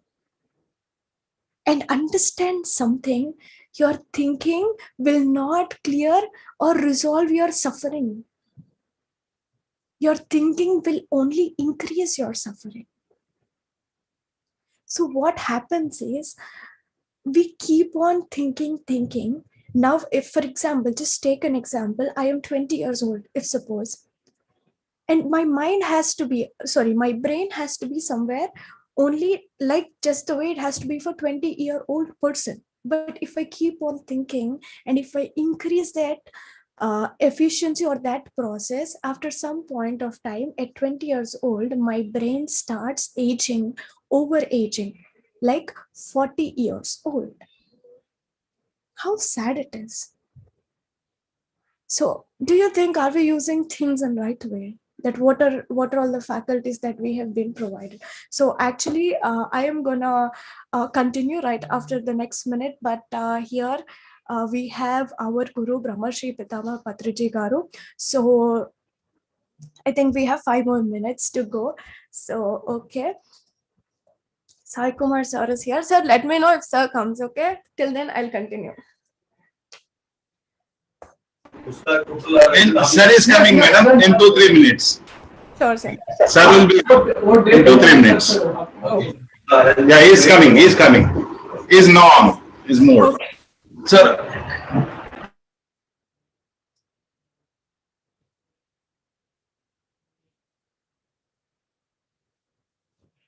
So we have today here we have our founder of Pyramid Spiritual Societies, and a marvelous person who had discovered this meditation called Anapanasati, and it has been widespread throughout all over the world, and it has been going on since years, and there are many people who had been following and experiencing several benefits out of it. So there you go. And here we have Patriji Garu. Hi, sir. So we can't hear you. Hi, sir. What's happening? New platform launch of New Zealand by youth. Acha Baba. Yes, sir. Where are you speaking from? California, United California. States. Ah, I know you. Yes, sir. Proceed. Go ahead. Yes, sir. So, sir, I am actually left with 10 minutes of my session to cover. So, shall I continue? Continue.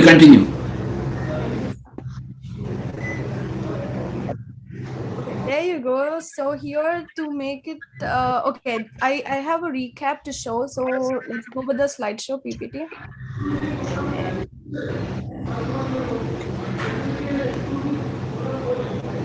Do you guys see my screen?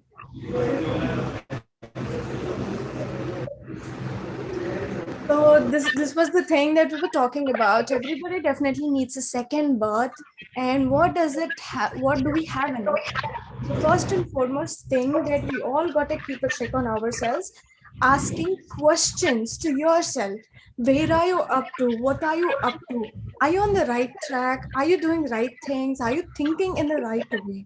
And out of all the biggest questions that had been impacted in this life-changing journey is something that I always kept on questioning myself, that where am I actually from? Where am I going? And why are these people around me are working so hard in this rat race? What are they even trying to do? I never had a clue. And I was a very dull student all over my school, my education, because I was just idle because I don't know what to do. Where did we actually come from? Where are we actually going to? So I had many questions going on with me. So you have to keep questioning yourself. Trust me, in this process, you will start even gaining courage to answer yourself. Find answers for your own, and then you start answering it to yourself. That's the first thing. And the next thing is, why do we need second birth? It's just that to end suffering. It's just that what is suffering? Suffering is something, the inability of satisfying your desire is suffering. That's it. You need something and you didn't get it. So you have been landed into suffering. One kind of dissatisfaction. So the satisfaction never ends. It keeps on growing. So all you got to do is, the moment you land into the place of, or the world of bliss and truth, and that is where you end your suffering. And the next one is, okay, the first birth is your physical form, which is your objective mind. And the second birth is your awakening of your subjective mind and subconscious mind, so being called as your soul. And what happens after your second birth? From ignorance, you keep moving into awareness. And it's all about your thought management and energy management that we had been talking about. Keep check on your thoughts, have timers, experiment, keep writing, how far you're progressing, because you need to do your self-work, self-efforts, and then check your energy management. Energy management is all about energy leak.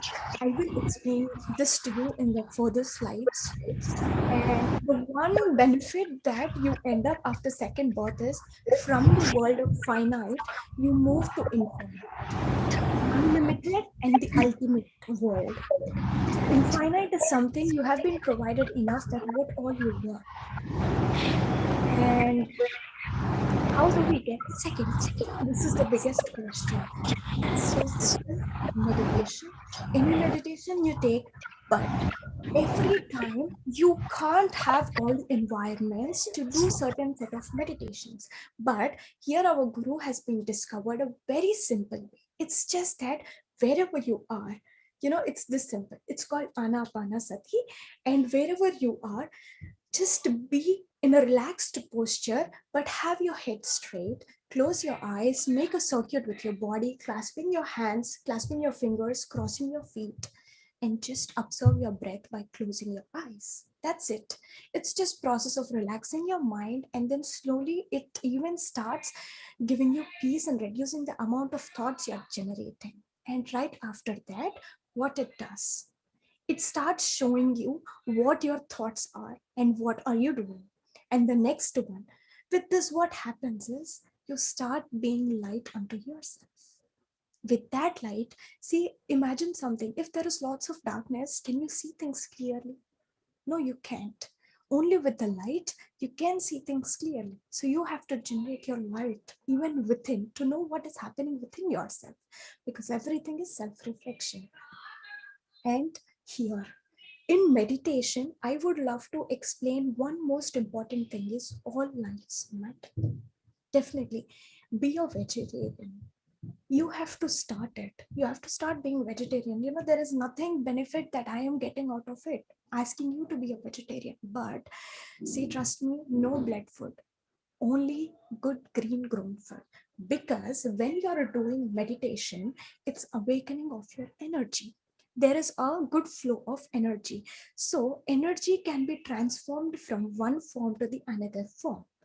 Unless and until you tell it to transform into which form, it doesn't know to enter into which form. So if you keep on eating non-veg, or if you keep on eating blood-shed food, it increases that rage within you. The same animal characteristics that which you are trying to come out of it, it will again take you back to that place. So your energy will be transformed into certain ways. Just the way, if you're eating lots of meat, lots of blood-shed food, you end up being, very aggressive. I was like that. I was with lots of ego, and I'm still with lots of ego, aggressive aggression. And I have been doing it since so long, and I've stopped it. It's been 3 years. And before that I was doing, so I have to pay back everything, right? So it's not easy. Whatever it is, pride, power, ego, and positivity, pain, you got to pay it back. And that's cause and effect, law of cause and effect. So trust me, all lives matter. And with this, don't let your body, your energy, every time, your thought is a matrix of energy. So don't let it form into the way which can work against you. And why vegetarianism? Only to reduce the hurt and the paybacks, to reduce your effects of your causes. If you reduce your causes, choose your causes, then it's all about, you can reduce your paybacks. So thank you. Thank you so much for giving me this opportunity. And this is all about the second word that I wanted to share. So we have Sir here, and now thank you so much. And I'm so happy that I just did that. And now I wanted to welcome, and it's completely Sir's turn to, well, we would like to hear a message and whatever you wish to. Whatever you have just now said, that is my message. Thank you, sir. Everybody should be born twice. Second birth. In Sanskrit, we call it a Dvija. First birth, you get a physical body. Second birth, you get a godhood. So everybody needs to be born twice. That happens through meditation, as you said. Your presentation is wonderful, Baba. Thank you, sir. Thank you so much. Keep it up. Thank you. Thank you, Sohana. That was a really wonderful presentation. It got so many people to think about so many things. Second birth, yeah. I think we all are so used to going on a single path. We don't think. We just became so mechanical that the part where you asked and said, "Why don't we question ourselves?" That's very important. Yeah, the fact that we need to question ourselves, we need to keep changing, adapting, and I think the strength to do that comes from meditation. So. I really loved your presentation. It got us all thinking once again. So thank you so much. And with that, I'll hand it over to Lavanya Madam.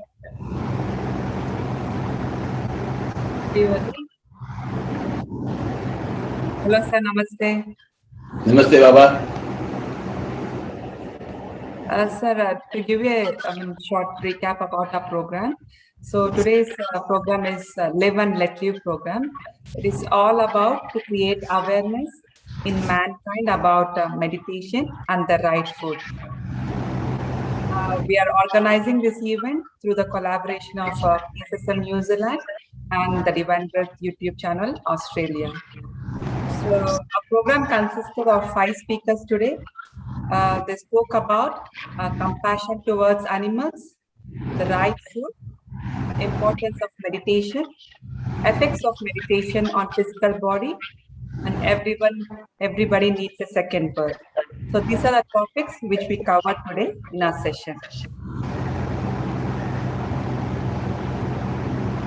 So now I would like, if you permit, like I will introduce, I'll share about little about you, sir. Please, please. There is a lot to say about Patriji, but in the purview of the time of this event, I'll try to keep it short. Patriji was born in the year 1947 at Shakanagar, Bodhar of Nizamabad district, Andhra Pradesh, to Patri Venkataramana Rao and Savitri Devi. Subhash Patriji married Swarnamala Siriguri in the year 1974. We all know Swarnamala Patri is the woman behind the success of Patriji and is playing a key role in spreading PSSM. They have two daughters, Parinita and Parimala, born in the years 1978 and 1982 respectively. Both of them are great meditators. Patriji enlightened in the year 1979 after some serious experiments with meditation. Since then, Patriji began striving hard to awaken and enlighten each and every individual. In recognition to his mammoth efforts for the welfare of mankind, he was conferred with the title Brahmarshi and Pitamaha. Apart from these, Patriji has received many awards. Sir, I would like you to initiate us into the meditation followed by your message, or however you prefer, sir.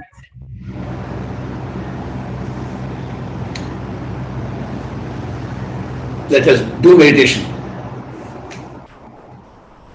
Please close your eyes, hands into your hands, fingers into fingers.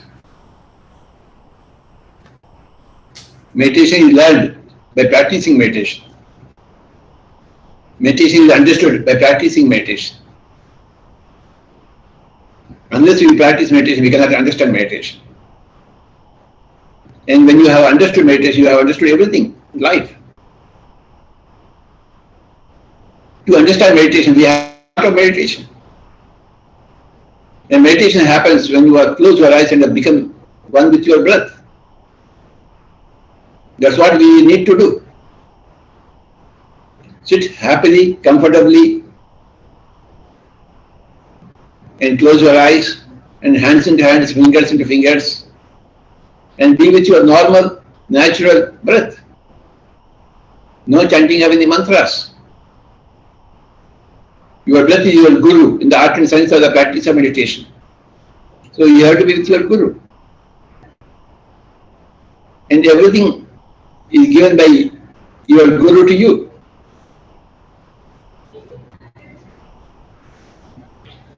Meditation means being with your guru and receiving everything from your guru. And your guru is your breath.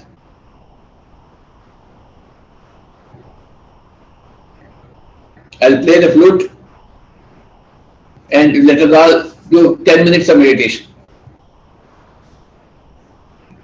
Become one with your normal, natural breath.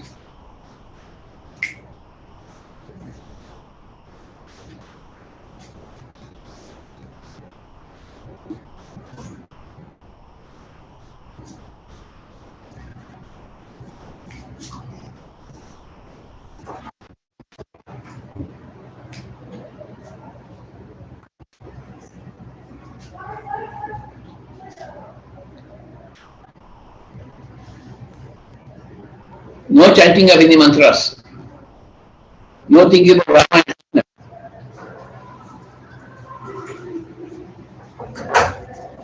Be one with your breath.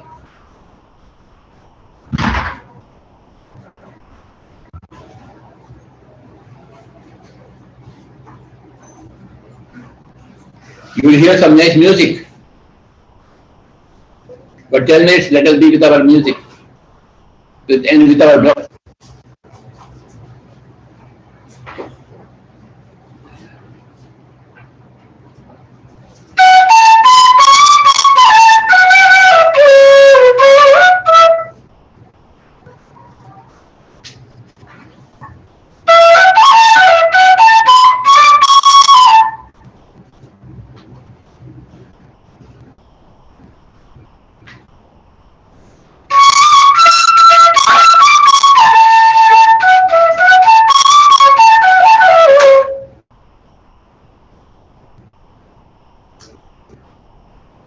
10 minutes of sincere and serious meditation.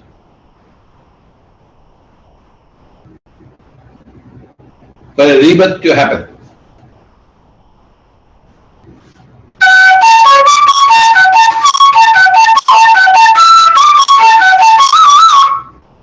Recording in progress.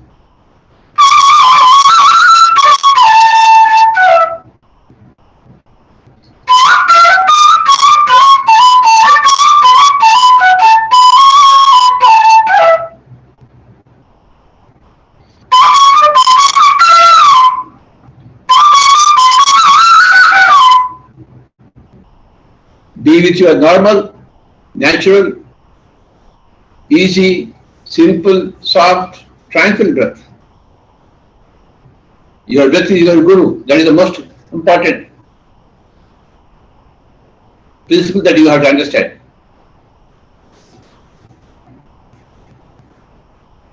And you have to be with your guru always. To energize yourself. To enlighten yourself. To empower yourself. You must be with your guru. And your guru is your breath. You don't have to go anywhere else to find your guru, to find your empowerment, to find your intelligence. Just be with your breath. Wherever you are, howsoever you are,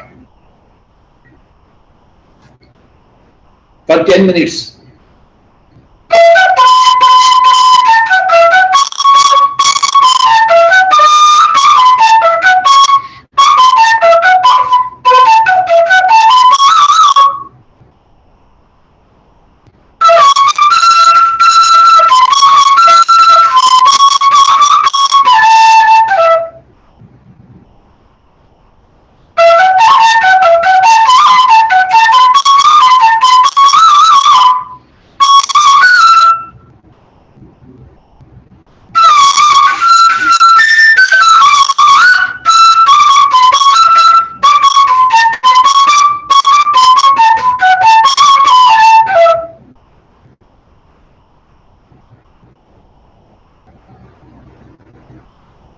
For 10 minutes you will not open your mouth.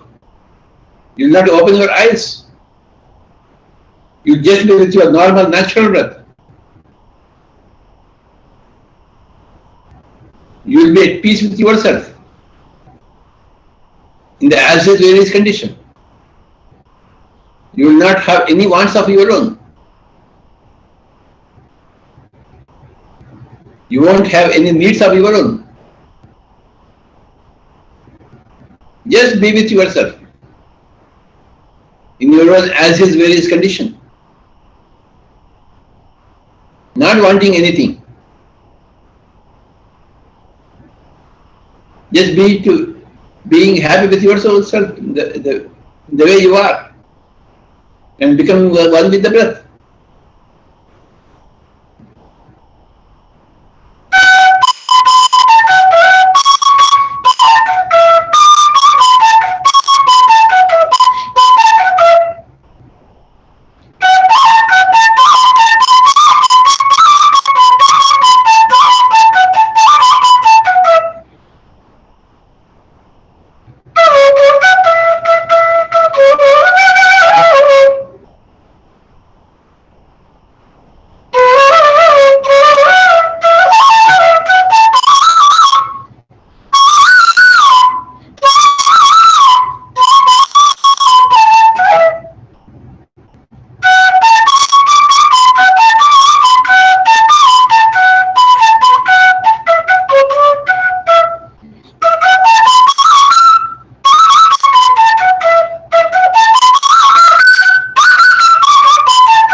Final 5 minutes.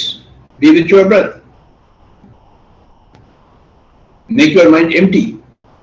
Silence any thoughts. Silence any waves.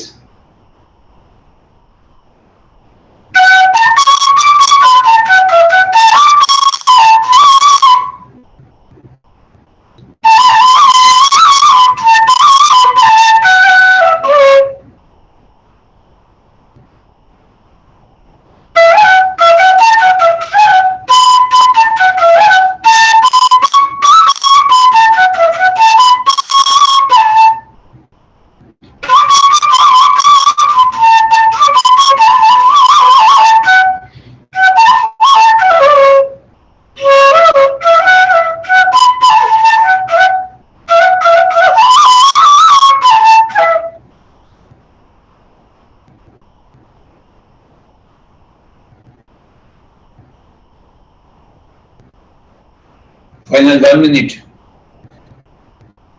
Only 1 minute.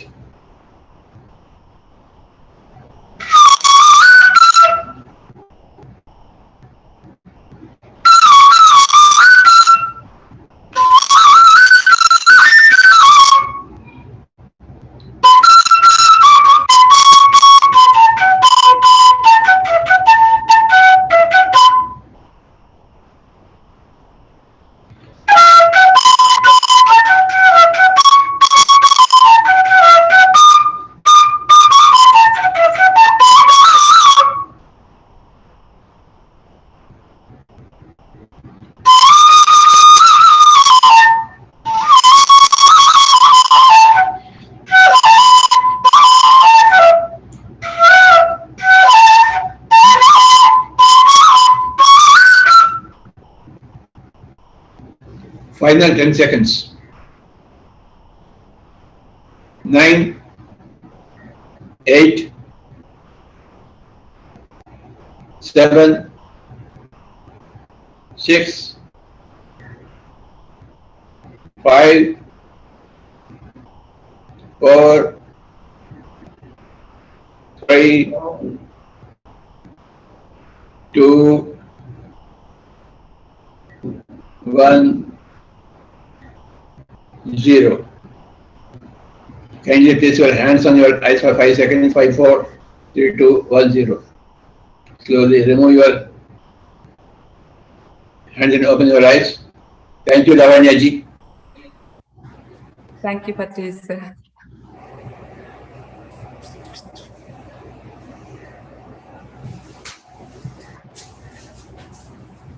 Any message for us, sir? The message has already been given. Yes, second word. We don't have to repeat the message.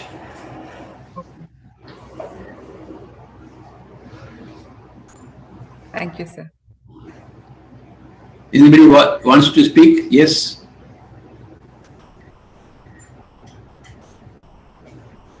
Friends, if anyone wants to ask any question or you want to share anything, please raise your hands.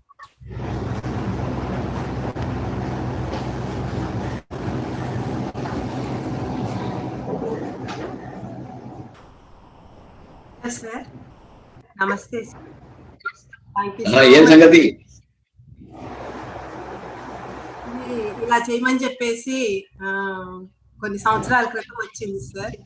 ఇప్పటికీ ఇది 2 weeks back ఇలా చేయాలని start చేశాము. 2 weeks లో ఇలా speakers తోనూ ఇలా ఒక event leave and let me అనేసి concept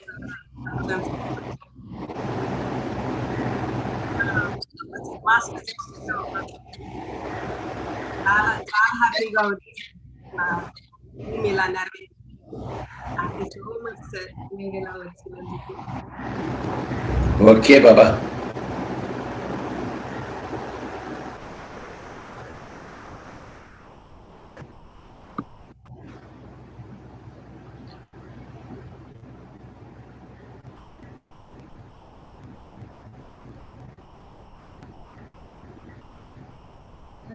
Hello. Yes, Baba. Namaste, sir. Qatar నుంచి మాట్లాడే సంకేత్ సార్. ఈరోజు I spoke on bright food, sir, today.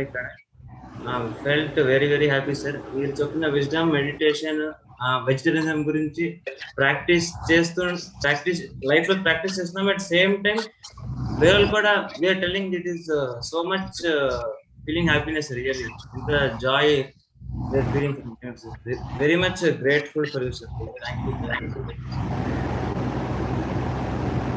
Last Friday కూడా వరలక్ష్మి మేడం క్లాస్ తీసుకున్నారు సార్, ఖతార్ నుంచి హోస్ట్ చేసింది సార్. అది కూడా ఎక్సలెంట్ అయ్యారు సార్. ఎవ్రీథింగ్ పర్ఫెక్ట్ గా it is happening. Thanks a lot. Yes, Baba.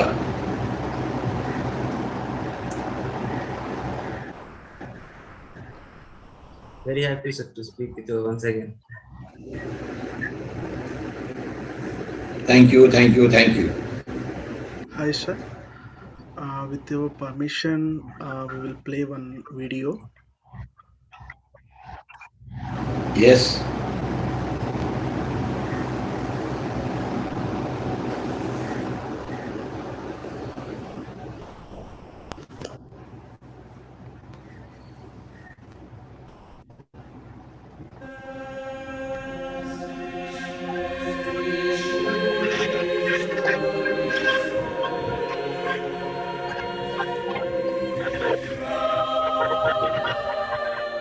We of this Pyramid Spiritual Society's movement have a great vision and have a great mission. The vision is vegetarian mission and the mission is vegetarian mission.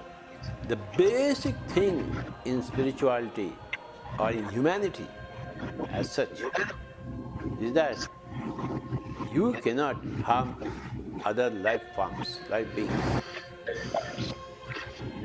And if you do harm, then there will be repercussions, the boomerang, and the karma will reverse and it will hit you. And you have given suffering to other animals, birds and fish, and it will return to you and you will suffer.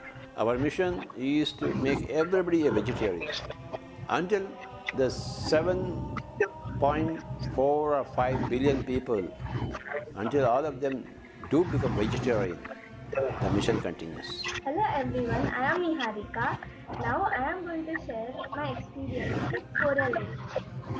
In meditation, I got connected with coral reef. I told the coral reef that you are so beautiful. Thanks for making our ocean so beautiful. They replied me, thank you. They gave me a message that please don't kill our brothers and sisters. Stop eating non-veg. So this was the message given by coral reef. Thank you. Be a vegetarian and save our Mother Earth. Be a vegetarian and save our earth. Be a vegetarian, save our earth. Be a vegetarian, save our Mother Earth. A message of vegetarianism by our great Indian spiritual master Vandalar. Killing animals and eating flesh is against the will of God, because killing stops the development of their consciousness in both spiritual and divine level. Violated food gives you the experience of dark forces. Even cats and dogs can become vegetarians. Be a vegetarian, save our Mother Earth. Message about vegetarianism by the great spiritual master Narayana Guru. Not killing makes a human good, else an animal's equal he becomes. No refuge has the taker of life, although to him all other goods accrue. Be a vegetarian and save Mother Earth. Be a vegetarian and save our Mother Earth. Be a vegetarian, save our mother. Hello, my name is Shuktesh. Be a vegetarian, save our Mother Earth.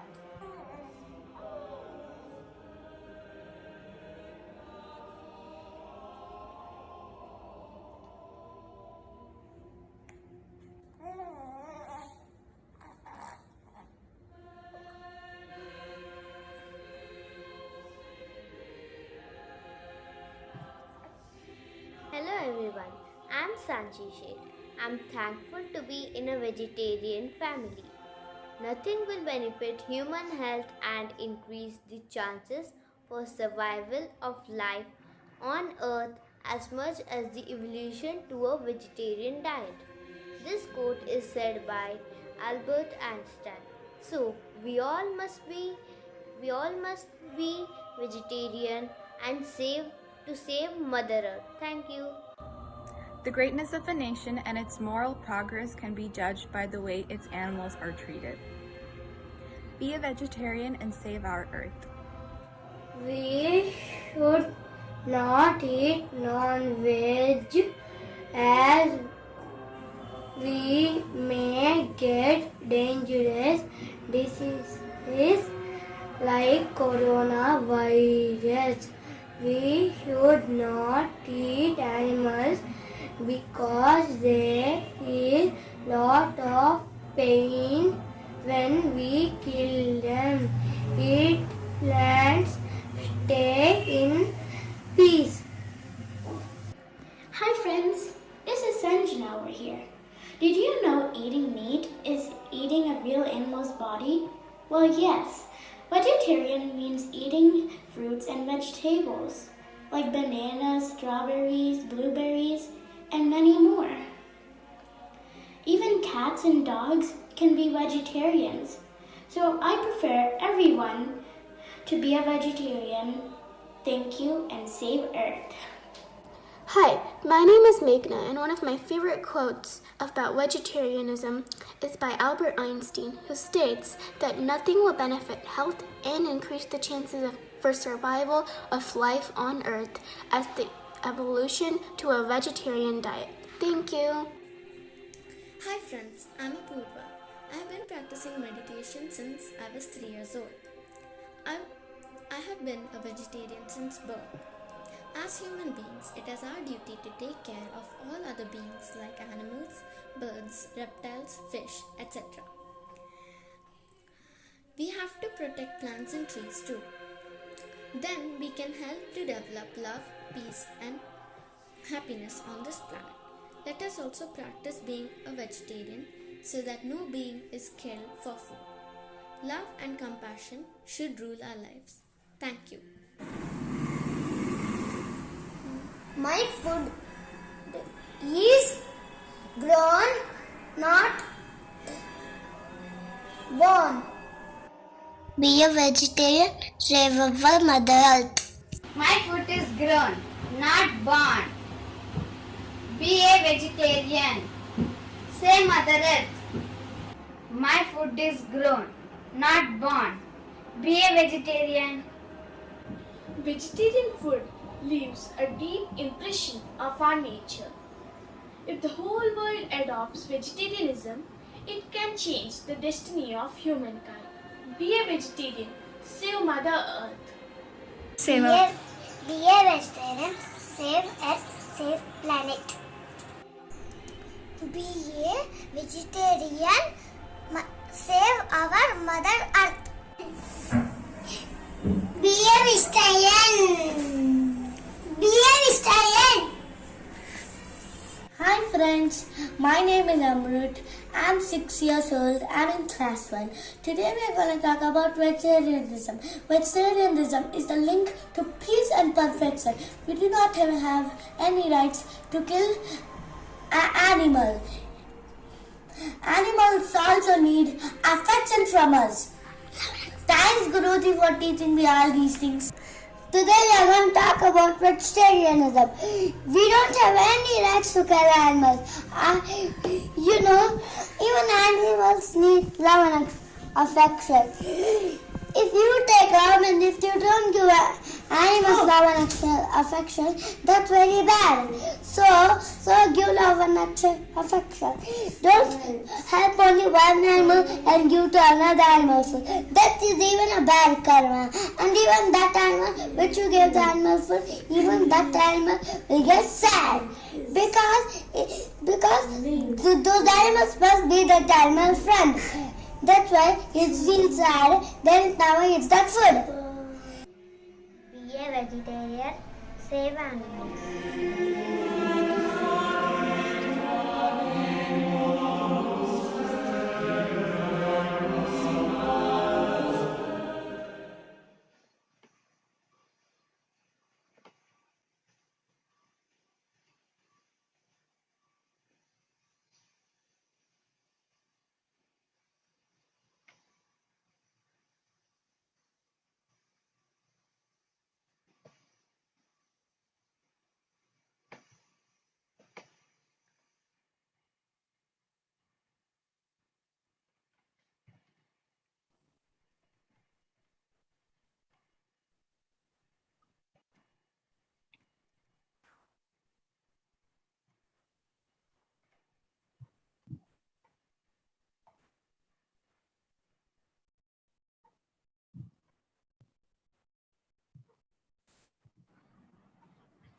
Yeah, hi everyone. Sir left the meeting. You please continue, Joy.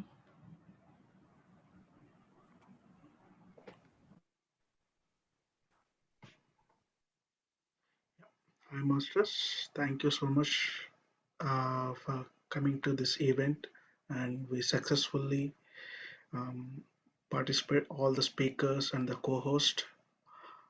We did the hard work. Thank you so much, and please subscribe the PSSM New Zealand channel. And we are conducting the so many programs and conducting the vegetarianism and meditation all over the New Zealand. Thank you. Thank you so much, everyone. And Lavanya, please. Thank you, Jay. Yes, it is really a good session. And it is so good to see younger generations following this path of meditation, spiritual science, plant-based food. I can see they are equally active in spreading these principles throughout the globe. This is a sign that we are not very far from achieving Brahmarshi Pitamaha Patriji's vision. I would like to thank all of our speakers, hosts, all masters, and the organizers. I would like to name them Padma Ma'am, Divya, Jyotsna, Vishala, Gautami, and everyone, whoever has done this hard work. I would like to thank everyone and who have joined and contributed for this success. Thank you once again.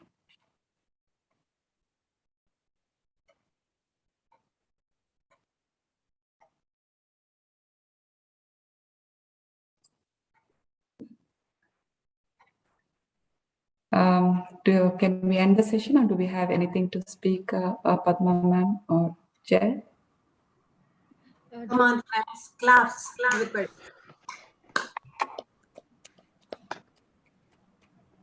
Lavanya, did you end the live? Is the live ended?